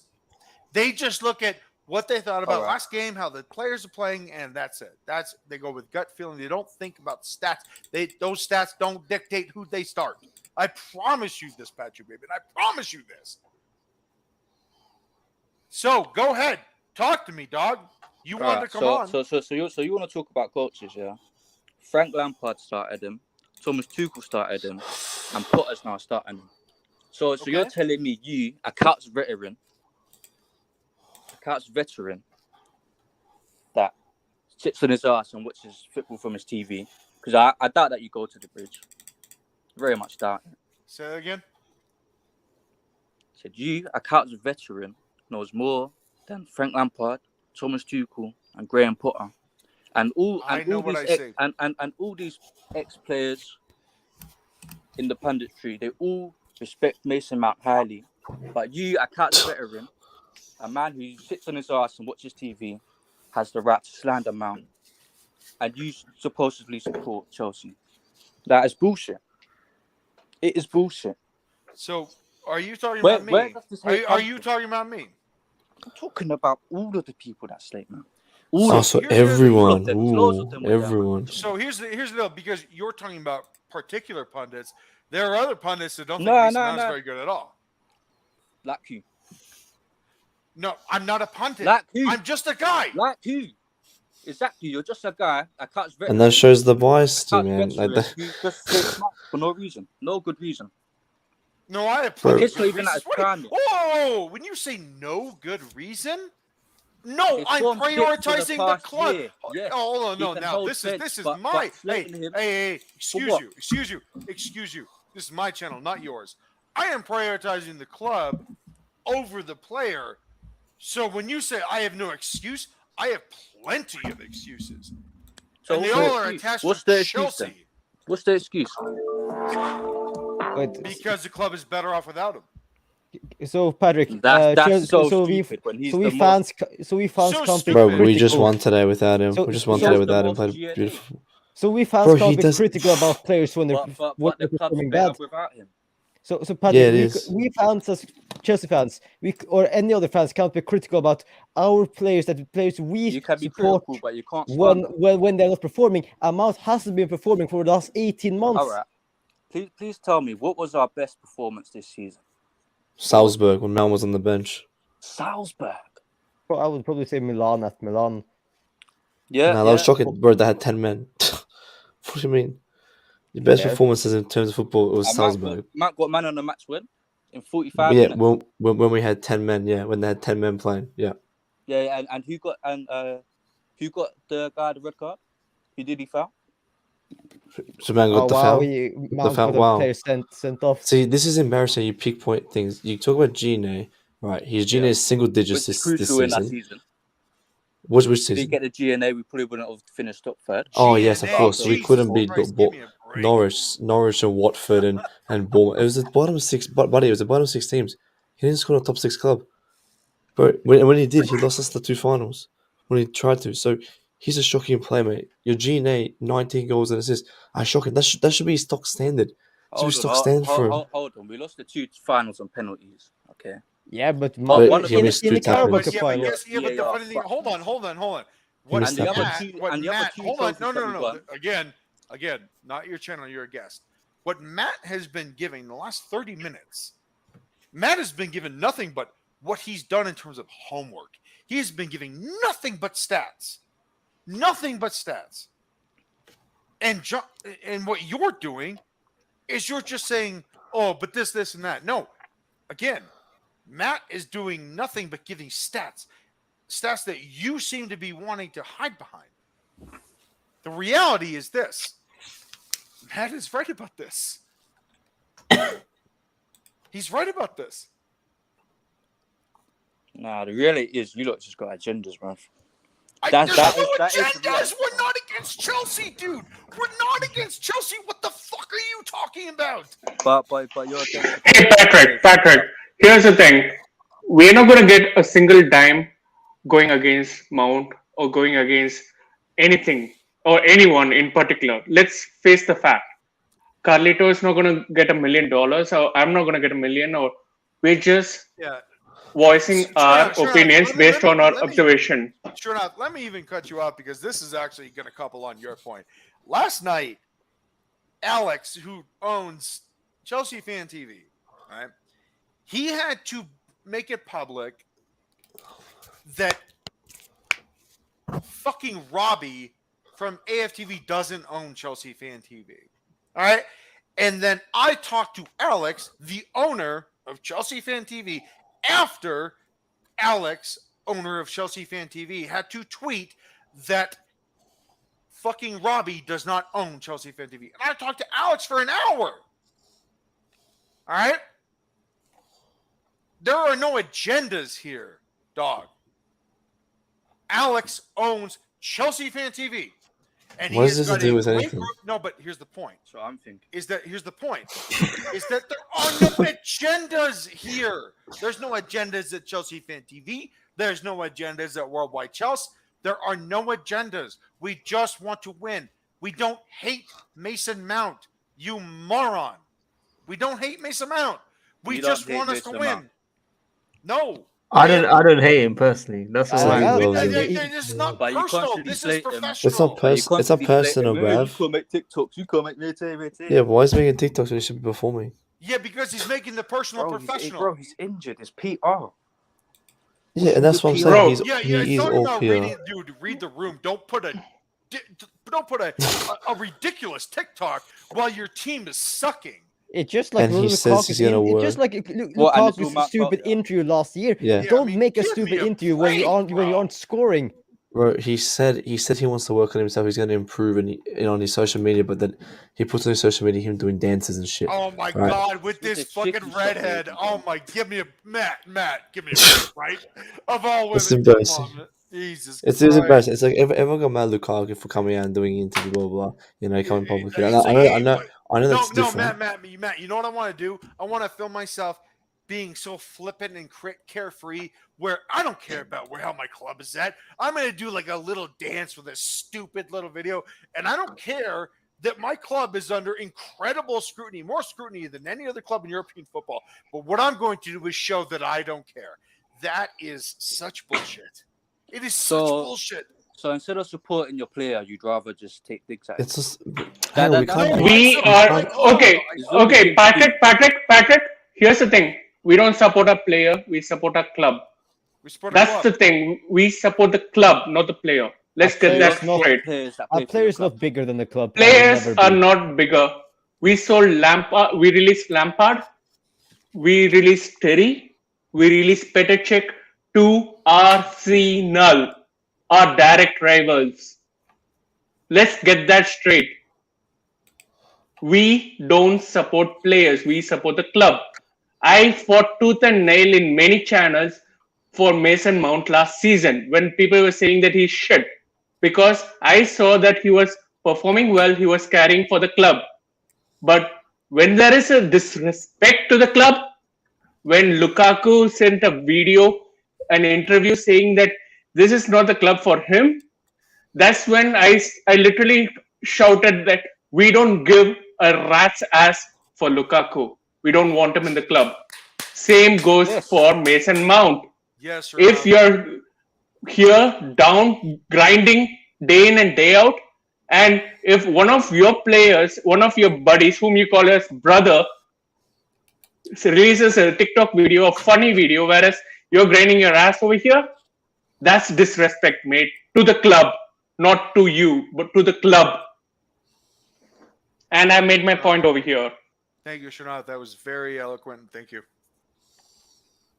Sadiq, go on. Mason Mount. No. By the way, Sadiq, can I just say this one thing? Srinath has donated to this channel. Srinath has been nothing but a fan of Sadiq and his family, who is now my family. Srinath, thank you so much, because we respect what you say, and you do nothing but contribute greatly to what we're trying to do and trying to say. So well done, man. I really, really, really appreciate you. I really do. Yeah, That's big up right. yourself, man. You know, I always see him on the Chelsea platform supporting. Big up yourself, man. Salute. Yeah, he's legit, man. He's legit. Fucking love this guy. Srinath, thank you, buddy. Hey, Srinath, DM me, okay? Thanks a lot. Sure thing, man. DM me, okay? Patrick, I just like to say as well, look, I know it's a very tense situation for Chelsea and our fans. I know, you're not happy, but I just like to thank you for, personally, I think the way that you came on here and conducted yourself it's been a lot better than what I've seen from a lot of fans. Absolutely. You haven't come on here and gone off at us and sworn or being very unprofessional. So I just want to say thanks for that. Yeah, for sure, Patrick. Thank you, man. Yeah, love KJ, that, buddy, the bro. stream's done, yeah. But still, the listen, standard, you it's know, got to stop. Mason, No, You hold got to on. stop Let Patrick retort. I'm sorry, but as long as they wear the Chelsea shirt, you support them. As long as they don't disrespect the badge, or they don't play for the badge, like. Does he play for the badge? Support your players. Support your club. Patrick, I think this is something that Matt, Matt, and I have been a little skeptical of. Is that I actually don't know if he's going to be here long term, and I don't even know if he wants to be here long term. We're talking about Mason Mount. I'm serious, man. Like it's not. I'm not like trying to be an asshole about it. Yeah. Fair I'm enough, fucking fair serious. Like enough, I talk to Matt every day about this. Right? Back me up, Matt. Do we not? All right. Yeah. Fair enough. All right. So he might not be look, here. Yeah, he might not be here. As long as he's not performing, we can be critical and say what we see from him on the pitch. And right now, what we're seeing is not the Mason Mount that you are talking about from 2 to 3 years ago. We aren't seeing that player. He's constantly losing possession. He's average on the ball. He is jogging when he's on the ball, when he can have counterattacks. He's not playing to what we have seen from him in the past years. And that's why we are critical on him right now, and thinks that right now he is an average player. He's not developed in the last 3 years. Like he should have developed under Lampard, under Tuchel, and now under Potter. And yes, he plays sometimes regularly for England, but he's not progressing. He's not developing as a footballer. So KJ, you've made your point. Let's go, KJ. Talk to me. What's up? I didn't say nothing. I watched. Oh no! Bring out TikTok comment. Bring out a TikTok comment. KJ's point yesterday is that they're human beings. KJ, when did we ever say they weren't?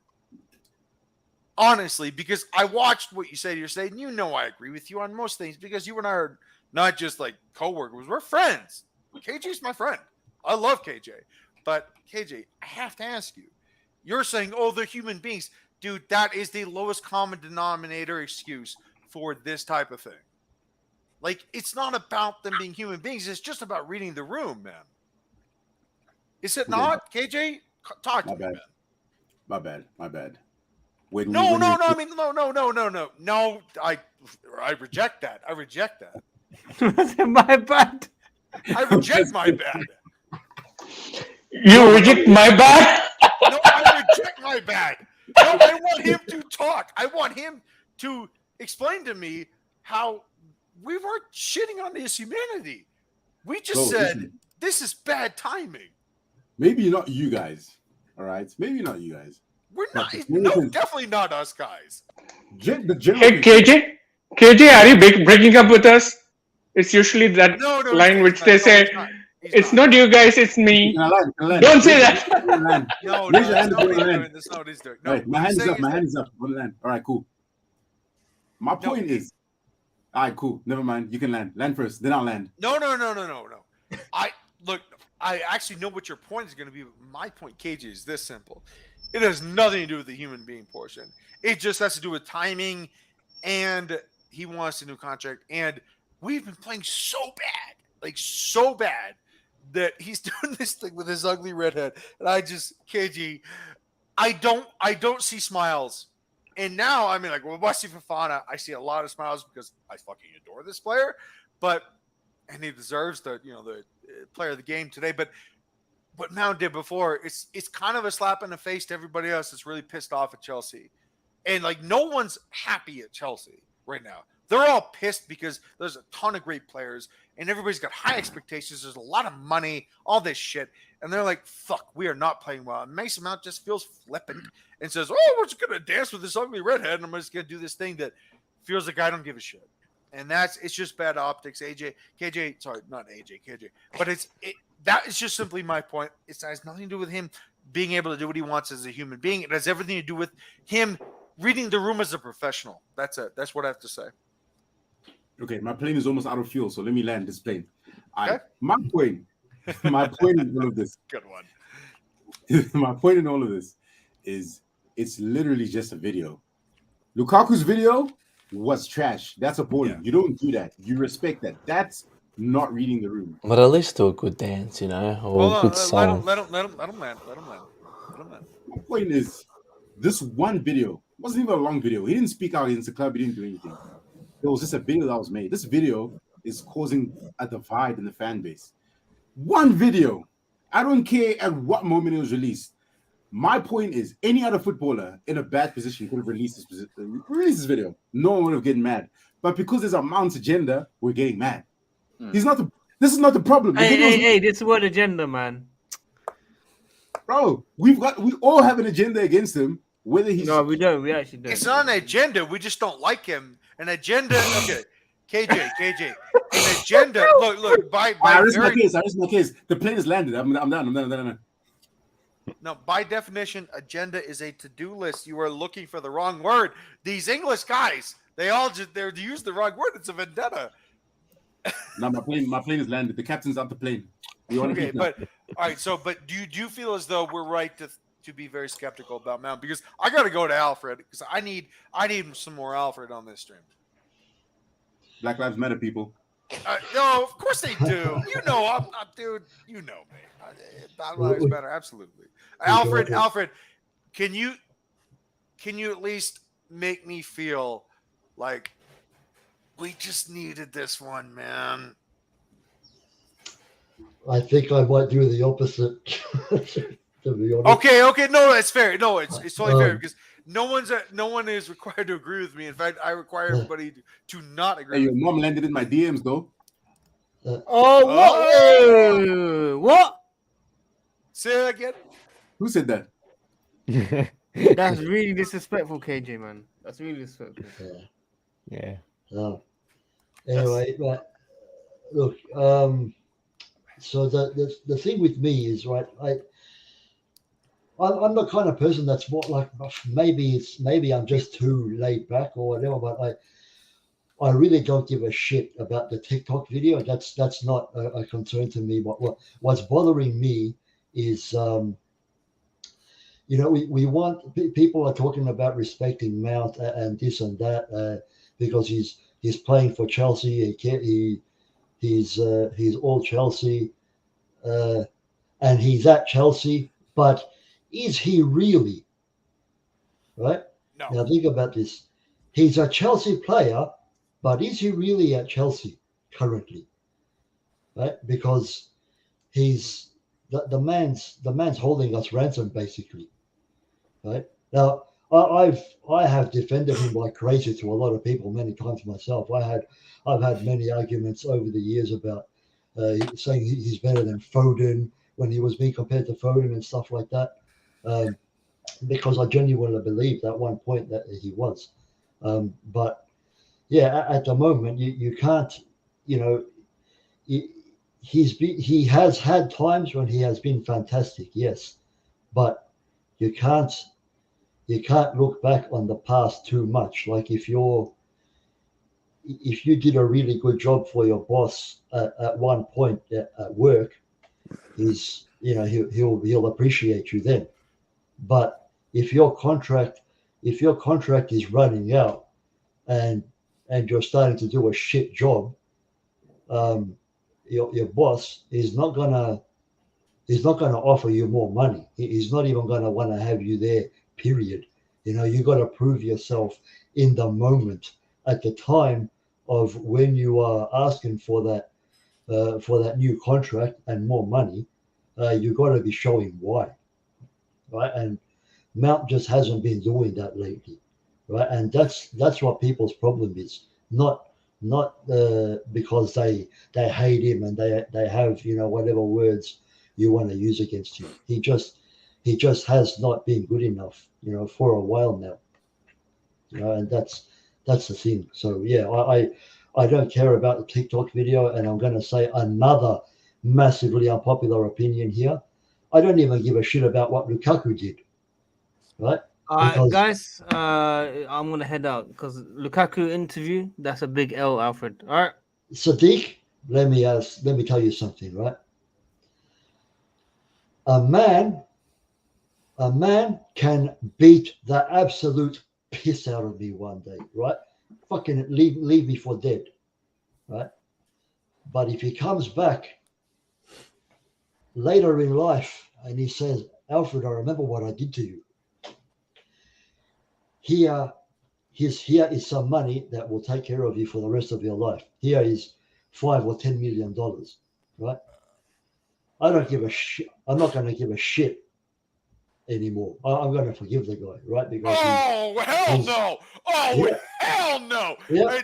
That is a hell no for me. No. Now if Lukaku comes back, I'm not saying it's going to happen. I'm not saying he's going to come back and bang goals like crazy, but it's just possible that he might, right? Alfred, all right, cool. Alfred, respectfully, if he is this your king?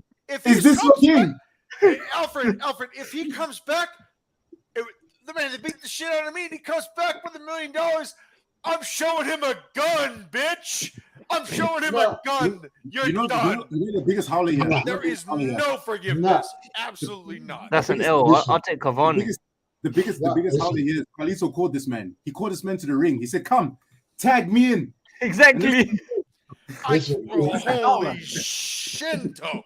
Alfred, I love you to death, but that is, dog, if someone tried to beat me to death and then came back with money and expected exoneration, I would shoot him in the face.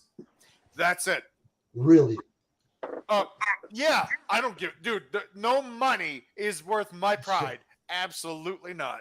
No way. Money makes the world go around, my friend. You're right. And considering the fact that I'm a marketing director, you would think I would say that, but I'm not. I'm not going to say that. I'm not going to Here's the thing, Alfred. There's one thing which they teach you in sales. When you're trying to sell a product, the customer might buy it once, but when you try to sell a relationship like honor and trying to be understanding and respectful, you got a repeat customer. Yeah. There's a difference between money and honor and respect. Yeah, but it's like the loyalty, the like Srinath is talking about a reservoir of goodwill. where you are building that reservoir over time. The reservoir is getting deeper. The reservoir is getting builder. It's expanding, right? You cannot ever allow someone that disrespected this club so much to poison that reservoir of goodwill. I'm sorry. That's an absolute no. Hang on. So this man comes back next season, and from next season plays an absolutely key part in winning us 2 consecutive Champions Leagues, or 3, hypothetically. Very unlikely, but hey, it's life, right? You're not going to forgive him. You're going to, all you're going to fucking think about is some fucking shitty interview that he did 3 seasons ago. You're not going to do. You're not going to give a shit about anything that he's done to try to make. Alfred. Well, he's asking me this question. Can I answer it? Can I answer it? Alfred, the answer is that he's already too old and too heavy to contribute to what we want to do. And now I have to take into the consideration, because you asked me the hypothetical, I'm now going to take into consideration the reality of what our new attack is going to surmise of. That includes Christopher Nkunku. You going to displace Christopher Nkunku? No. No, I'm talking about. No, but you asked a hypothetical, but I have to give you the reality of the situation as well. Okay, but I'm asking you about a hypothetical. Yeah, but the hypothetical answer is fuck no. No, so if he helps us win, you do not get forgiveness. No, look, I have not been forgiven in my Alfred. I've not been forgiven in my life for certain things that I have done. Okay, and I accept that. Okay, I've done some consequential things that I deserve to be criticized about. I've lived a full life. It is what it is. I'm sure you've done some things. Everybody's done some things. But here's the deal. Actions and words absolutely have consequences, and the internet has made it feel like those words and actions don't actually have consequences. The funny part about it is that words actually do have consequences. You have Johnny Minerals saying that the owner of Chelsea Fan TV is Robbie Earl.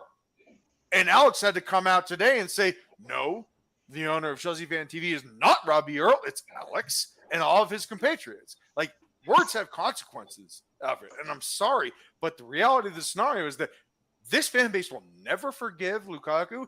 And that is because despite the internet's best objections, words do have consequences still. They fucking matter.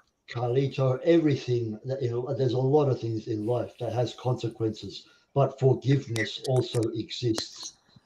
I can't forgive this one, man. People have been forgiven for murder, for fuck's sake. There's been forgiveness in the world for far more than a shitty, pissy little. It's a fair point. So, Alfred, there are 2 different things. If you ask for forgiveness, that is different. But if you ask for trust and loyalty, it's like a shattered mirror. Yeah. I can forgive you for what you have done. Don't get me wrong. I can forgive. Yeah, but sure enough, you can't come back. Just because exactly. You can't come back. Exactly. I can't trust you. I can't. That's the whole point. I can forgive you. That's different. I can forgive you for what you've done, but I can never trust you. Sure enough, sometimes forgiveness is out of pity. It has nothing to do with reestablish trust. Like, that's my point. Forgive you, but I'll never trust you again.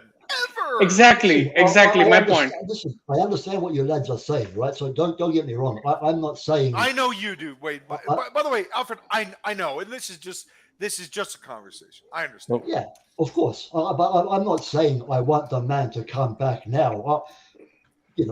Of course not. What's done is done. I understand that fans, don't want him back and things like that. That's why I was speaking hypothetically. If he did end up coming back and doing all these things, Yeah, but he's just not going to. And what Shrinath's saying, what I think, I never speak for Chelsea fan because I don't like the Chelsea fan base. I'm just speaking for myself. I'll never trust him again. So sure, I can forgive you. Guess what? We're also never going to be friends again. Like that. That's just my point to any Lukaku scenario. And dude, I've been on the giving and receiving end of that conversation. Because I am that passionate and intensive a person. I've been in that shit, man. I get it, but he will never be trusted again. ever. Of course, And- mate, I'm going to try this. I'm going to try this one more way, man. Look, maybe it's just me. Maybe I'm just so starving for goals and Chelsea to be lifted again that I'm thinking about crazy things. Maybe that's just it, right? That's the thing, Alfred. But honestly, just a sec. Sorry, man. No, let Alfred finish, please. Yeah, just quickly. You know, if he comes back, right, and he transforms Chelsea to an absolute goal-scoring fucking machine, and again, I want to make it clear, I'm not saying he will, but if he did, after all the suffering and shit that we've had to go through from fans and everything else, and the state of the club at the moment, I'm sorry, man, but I'm not going to give a shit about any interview. If he completely turns this club around and makes us a powerhouse again, you know, all is good in my books. So to answer your hypothetical question, first thing, he's like Carlito said, he has injuries. He's not that fast, and he couldn't establish himself back into Inter Milan team from a Serie A, which is supposed to be a little slower pace than Premier League. I'm not sounding disrespectful here, guys. Don't take me wrong. It is not as intense as Premier League, and he is not able to establish himself. He's overweight, and he hasn't even made to the starting 11, let alone to the bench. And that is Lukaku right now. And here we are having a mold over here where we are having Joao Felix, we have Mudryk, we have Sterling, we're going to get Nkunku. These are like Ferraris, and I want all the Ferraris and Lamborghinis to be led by a Dodge Ram. A Dodge Ram, which is like, or is it a Ford Ram? Whichever. A Dodge Ram, yes. Which is slow, bulky. It can bulldoze, but it cannot be fast and lethal. First thing, I wouldn't want that to lead my line. And if I want that to lead my line, I would have to end up changing everything else. Like I have to discard all the Ferraris and Lamborghinis. So hypothetically, that wouldn't happen to me. And second of all, if I want a goal scoring machine, I would go for someone more young, more lethal. Okay, Srinath, yeah, again, man, I understand completely what you're saying, but again, I'm not saying I'm expecting or I want anything anything like this to happen. I'm just saying, I'm just throwing out a complete bullshit scenario that has basically no chance of happening. You know, I was. Alfred, my brother, I totally understand. I'm just trying to answer your question as to how likely that scenario can happen. Don't get me wrong. I want to tell you how likely that scenario can happen, which is kind of unlikely for me. That's my take on it. I agree. And I have been asking this one question. I don't know why. I haven't got much of an answer, but Carlito tried to answer. But why is David Fofana not in the squad or not in the starting 11? Like, we have got this amazing kid who is trying to wrestle his way through the field. Can I answer? Just before you answer, Carlito, I'm sorry, this is killing me. What KJ is apparently wants me to do something for him. Hey, Alfred, don't ever apologize to me or to the stream. You fucking say what you want, man. Seriously. All right. Don't fucking apologize to anybody. Say what you want, man. You have equity in this. This is your stream, man. Do what you gotta do.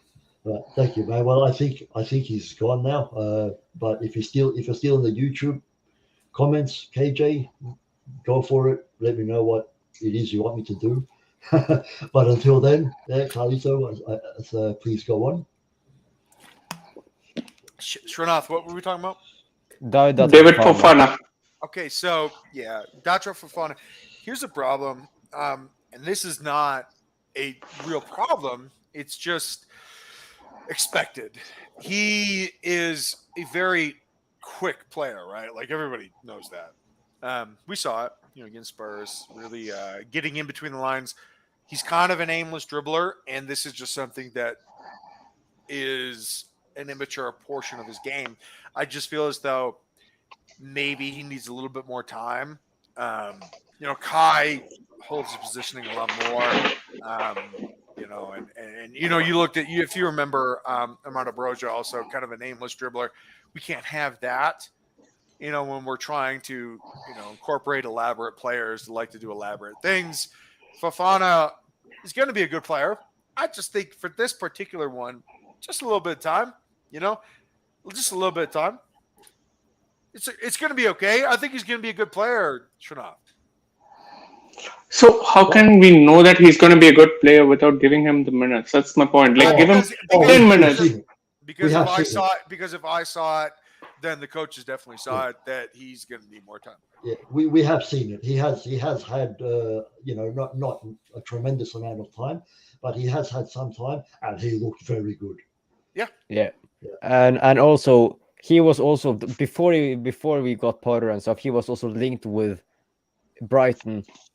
And if we wouldn't have gotten Potter and gone for someone else, he would have probably ended up at Brighton, and then would have cost us a lot more money. So I think Potter knows what he's doing. He is also being evaluated, because there was also talks when we bought him that he was going to go out on loan, because the Norwegian league doesn't start until I think it's until the winter or after winter, and so he the only minutes he's gotten since the Norwegian leagues ended was, I think it was the Conference League qualification and stuff, and therefore he didn't have a lot of minutes when we bought him. So therefore I think they're trying just to ease him more into the lineup, because of the way he for example Mudryk, they didn't have the same amount of minutes as like all of the players that we signed had, because those seasons have a different scheduling than the Premier League. Got it. And thank you, Sandra, for like I didn't understand it as well, because I feel like if, like with the substitutions, like we already said earlier, like if a Fofana, a Aubameyang, a Mudryk or Madueke had come on earlier, instead of being on 3 midfielders, 1 defender and 1 attacker, I think we would have won 2-3-0 comfortably. Yeah. I mean, Sindre, couldn't you? I mean, like, to just piggyback, and then I'll actually just ask you this question. I mean, don't you think Madueke, if he came on earlier, I mean, we would have definitely gotten a goal, right? I mean, like, he looked primed for it, right? No. Yeah. Like we already saw some glimpses of the game where like we could have countered them so much more.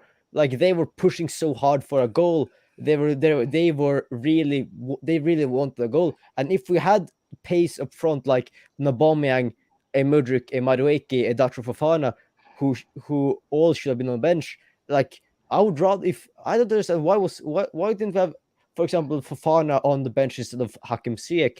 I don't know if Fofana is going to play for the youth team or development team, but like I don't get that, because I would rather see a Fofana and a Aubameyang and Mudryk as our 3 attacking substitutions than, don't forget me wrong, Hakim Ziyech, because Ziyech isn't the type of player I want in this scenario, because he likes the ball, he does a lot of good passes and stuff, and he's a really good passer. But at this point in this scenario, we needed pace to kill the game off, and we didn't see it. All we saw was, in my opinion, horrendous substitutions from Potter. And if we would have conceded a goal, he, of course, I wouldn't blame the players for that. I would have blamed the coach for that, because why on earth are you bringing on, like, out of all our players on the bench, why they are bringing on 3 midfielders? Well, yeah, but Sindra, like, it even made like 5 or 6 center mids total on the field at the same time, and I was actually trying to do the mental math in my head, because I was thinking about these formation things, like the angles and the triangles and everything in between, and I'm like, wait a minute, Madueke's not on the field? Like, wait a minute, Sindra, where are my wingers? Like, yeah, didn't you not feel the same? Yeah, like Madueke came on for Loftus-Cheek in the 84th minute. Right, but no, I'm talking about the previous one. Like, I'm like, yo, where are my wingers, man? Xhaka and Connor coming in for Sterling and Felix, and Connor then played like a number 10 behind Havertz, but he like in a 4-3-3, he can't, like, I think we then went from kind of 4-3-3 with wingers to like a 4-2-3-1 with kind of center forwards, where we played more narrowly attacking wise. But still, it doesn't matter. It doesn't make sense because at this point, what should we do? Should we play more narrow, which makes it easier for the Leeds defenders to defend, or should we have wingers who can then drift wide and then cause problems out on the wings and drift inside instead of already being inside the field? It would make so much more sense when they are going for a goal to have wingers who can stretch the field of play and have quick counterattacks instead of trying to combine and have playing to the goal. Like, it doesn't make sense from a tactical point of view to have so many midfielders on the field at once. Like, I can understand Zakaria because we wanted to keep lead. Like, Zakaria to me is the only one that actually makes sense at the right time because we're hanging on. They're pushing more to get the goal. We need a more defensive-minded midfielder because Enzo and Kovacic are both good midfielders, but they aren't the best at the defending side of the field, unlike Zakaria, where his priority is being physical and using his height and strength to dominate the midfield. Here's a good point which you brought out, Sindre, is that how we are bringing in more defensive midfielders into the play. But what I also observed was that we are stretched. We are defending deep, and our midfield is stretched and thin, and our attack is all alone. Many a times when I see Chile whipping across, it is just Kai Havertz who is coming in, or if it is just Sterling who is whipping across, it is like Felix is just catching up. And I see a lot of space in the midfield area when it was like you take Tuchel, you take Jose Mourinho, you take even Conte, any top manager, Ancelotti. We see the team move as a pack. Like the defense will go high line when we are attacking, and the attack will go deep when we are defending. It is like a pack. And this team I saw was more like stretched, and we are like trying to whip across, and I don't know. Yeah, like you said, I like when we are attacking, and in my opinion, when we only have like when we're playing with say Sterling and Felix and Havertz as a front three, in my opinion, why are you crossing the ball at all into the field from a Ruben Loftus-Cheek? Like, I understand low crosses, but we don't have, say, a Wout Weghorst who's 6'7", who plays for United. Like, we don't have that kind of dominant. Like, Havertz can win a header. Fair enough to him. He can win a header once in like 10 attempts and stuff like that. But why are we only crossing to what when we have one tall player in our attack? Why are we crossing the ball to like three or to two defenders who are around like 6'2" and above? Like, I don't get that. Like, I can understand when we say we're facing like a three at the back when for example like Lisandro Martinez, who's an outstanding, who's a real dominant guy to be that height in there, but to cross the ball when you're attacking high, I don't get that when we don't have that many threats in the air.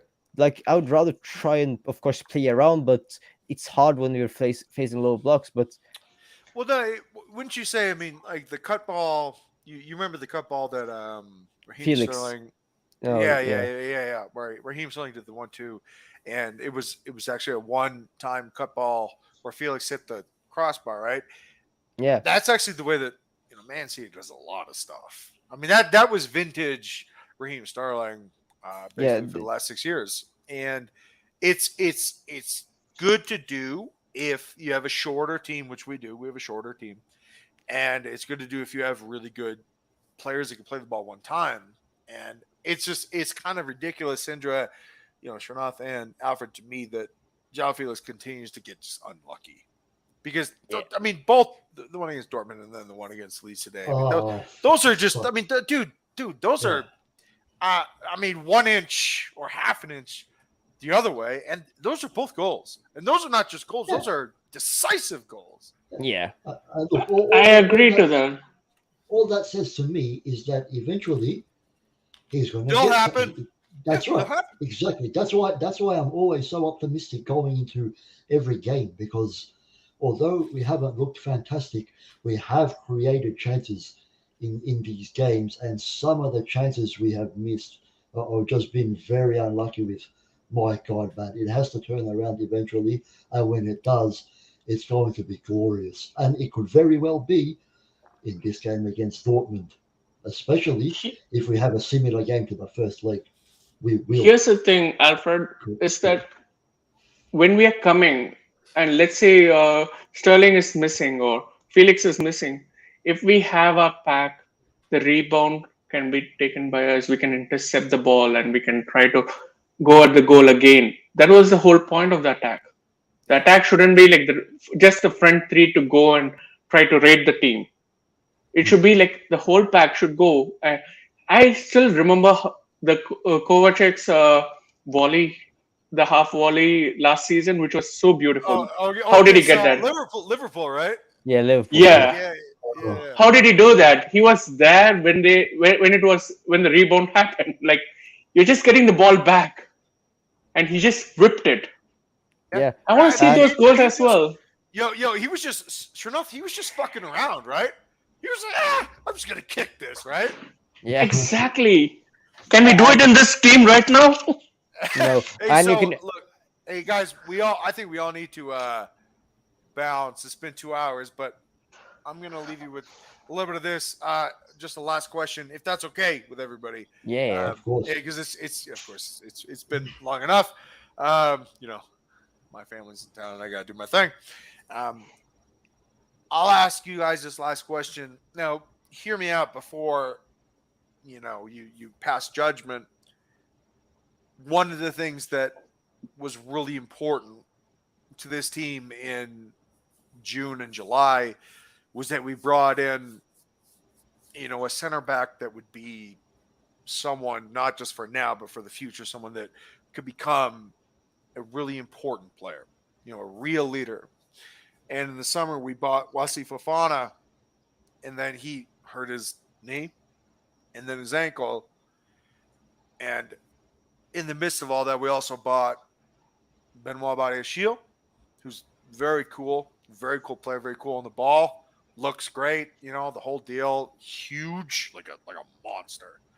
And I just feel as though today was finally a way for us to highlight some of the really positive, ingenuity type moves that we've been making in terms of our defense. And for the next, I believe, 10 years, not just for Chelsea, but for the French national team as well, I do feel as though Benoit Badiashile and Wesley Fofana, whom I love, are going to have a major say in football in Europe. And I'm very happy that we bought both of them. And I just, sometimes timing sucks. Sometimes there's bad luck. Sometimes things just happen because such is life. But I think today is the first glimpse of more great things to come in terms of what Benoit Badiashile and Wesley Fofana will be able to produce, in particular Wesley Fofana, because I believe for all of the smiles and all the, cheeky stuff that he does, underneath all of that is a very, very serious guy. And that all of that cheeky shit, that's all for show. Underneath all that, he's a really serious player, and you can just tell. Because when you watch him play, there's no cheeky shit at all. It's all fucking business. And you saw it again and again. How many times where he was like, oh, he's not going to win the ball. And then all of a sudden, he's faster than the guy he's chasing. And he fucked up anyone that tried him. And I was really impressed with Fofana today.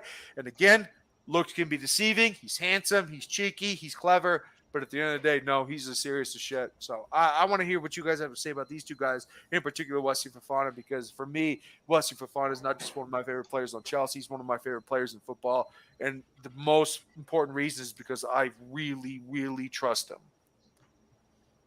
Yeah, I completely agree. Like in my opinion, if it weren't for the price tag, I would say he was when Leicester signed him, he was arguably one of the best centre backs in his first season, and then he got an ankle break in preseason last year, which is of course like from having one of the best seasons as a centre back when you're 19, 20 years old and dominating. I would say being like one of the best centre backs in the league at the time, and then getting your leg like you break your leg in a preseason game.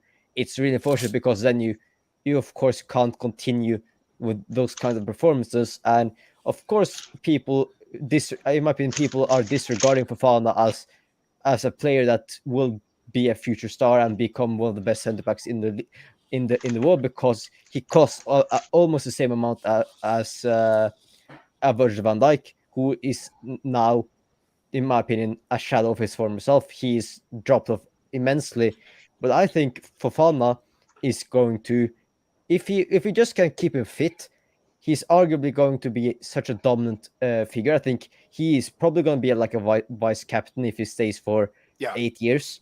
Like he's undoubtedly going to be the vice captain to Reece James. I think the same for Balashile. Don't forget, both of them have played since they were like 17 or 18 years old in the Ligue 1.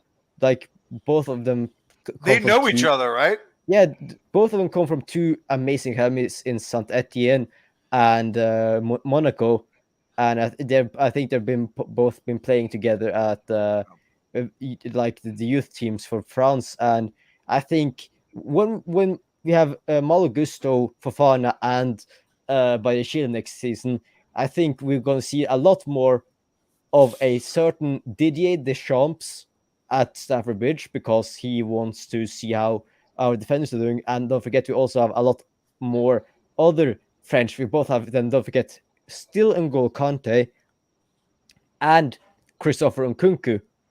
So we have a lot of big future France players. Of course, we couldn't see Nkunku at the World Cup because he got injured, but I think all of them, and Kante is now probably going to retire from France, but all four of our future and current French players are going to be a major part in France's next golden generations, who I think will probably be around the more dominant international teams in the world.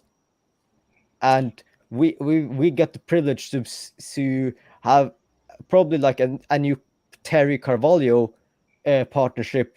Of course, they're different from Terry and Carvalho, but I think this will be the closest things to a Terry Carvalho centre-back partnership we have seen in years.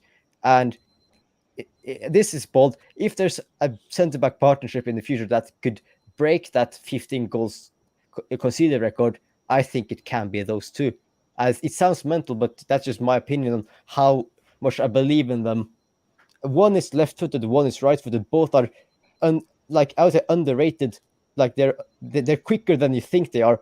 Yeah, really fast, and both dominant in the air as well. You see, like he wasn't up against a short player in Weston McKennie for the corner for Fofana, but he did what he had to do to score the goal, and he did. And the same with Balashile. They're both beasts in the air and are not going to lose a lot of aerial duels when they are facing them. And I can't wait to see the future of how good they are. Shrinath, before we close out with Alfred, what do you think, man? So, to answer your question, let me remind you guys, Fofana, Badiashile are 22 and 21. Yeah. This is the performance we are seeing from a 22 and a 21-year-old kids. And whatever is the cost which we have given, if this is what we are getting, I'd love to see the future. We have got really good performance, and we've got players like Thiago Silva and Koulibaly who are veterans, who are really good, like seasoned defenders, mentoring them. And we have someone like John Terry, who is under 21 coach, who is accessible for them to learn. Guys, I'm good. And we still have Gusto and Nkunku and Kante. It's like a French Revolution rather than a French connection for me in Chelsea. It's a French Revolution in Chelsea. And I got to be really honest with you guys. Yeah, but not the bad one. This is a better one. And let me tell you guys, I'm loving these kids play, and I'd love to see more. Thank you guys for buying. I mean, this is for Burley and others. Thank you for buying Fofana and letting go of Jules Koundé. Yeah, because let's be very clear, he is twice the player Jules Koundé is. This dude would run circles around him, and not only that, he'd probably give him a noogie. You guys know what a noogie is? You give him a headlock, and then you put your knuckle in his hair, and you just give him a noogie. Yeah, dude. Alfred, send us home, baby. Well, in regards to Jules Koundé, just quickly, there's a reason why Barcelona's in the Europa League. Yeah, they're out. They're out of the Europa League as well. Are they? Yeah, they got eliminated. That's right. That's right. Manchester United. Yeah. Yes. Oh, I forgot. Oh, and well, there you go. Koundé was lucky not to get sent off in the. I think it was in the second leg. Yeah, I mean, Koundé's been like really bad. By the way, a side note: Andreas Christensen has been brilliant for Barcelona because I've watched the games. Like Christensen has been very, very good. I'm not going to shit on him, yeah. But Koundé has been terrible. So, I almost joined those guys. Yeah. Well, if you did, you'd still be playing in the Champions League, you knob. How about that? Yeah, Alfred. I mean, like, look, I'll just be honest with you, man. And one of the things that I feel as though this ownership is taking a lot of heat on is who they bought, but they got it right with Badiashile, and they got it right with Fofana. And sometimes people are mad that injuries happen, and because injuries happen, players not playing, and then all of a sudden they run it off as bad decision. No, I don't think so. I don't think so at all. And it's the same thing with players like Enzo Fernandez. I thought again was really good today. Even a player like Madueke, I mean, he played probably 15 minutes. He was really good.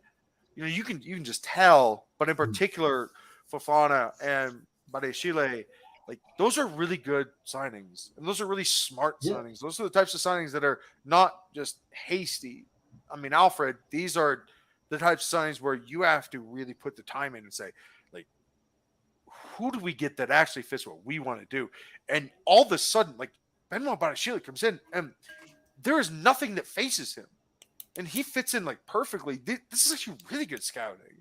So I just feel like I feel like the idea of Chelsea fucking up so much in the last year, I don't agree with this. Yeah, and on the part of Badiashile, don't forget, even though the people are looking down on the league, the French league, it's not like a good league.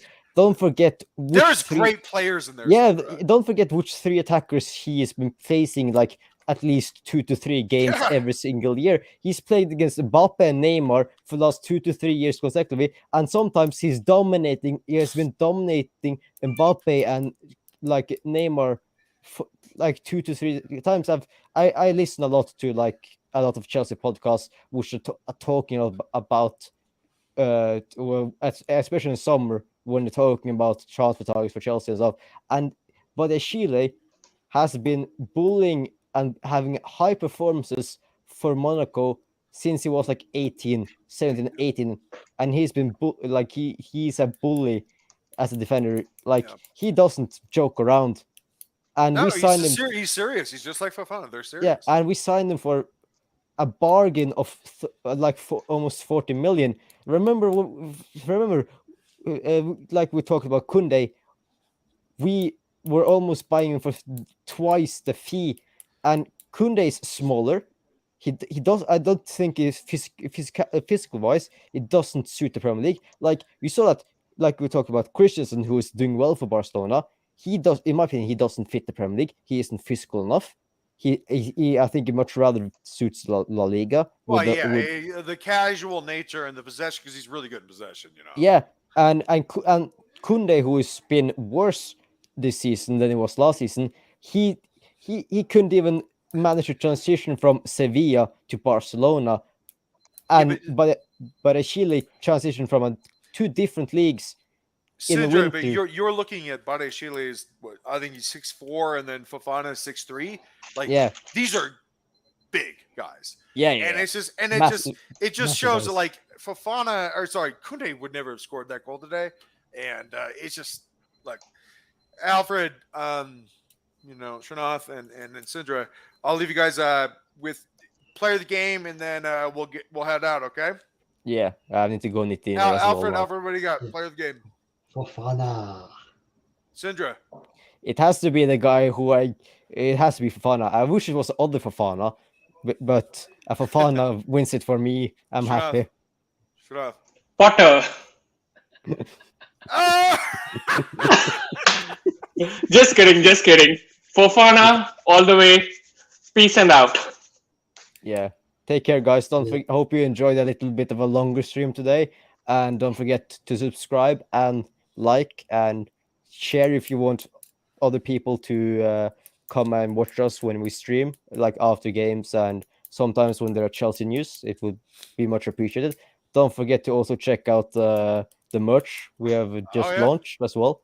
Amazing stuff. I love the work you guys are putting into it.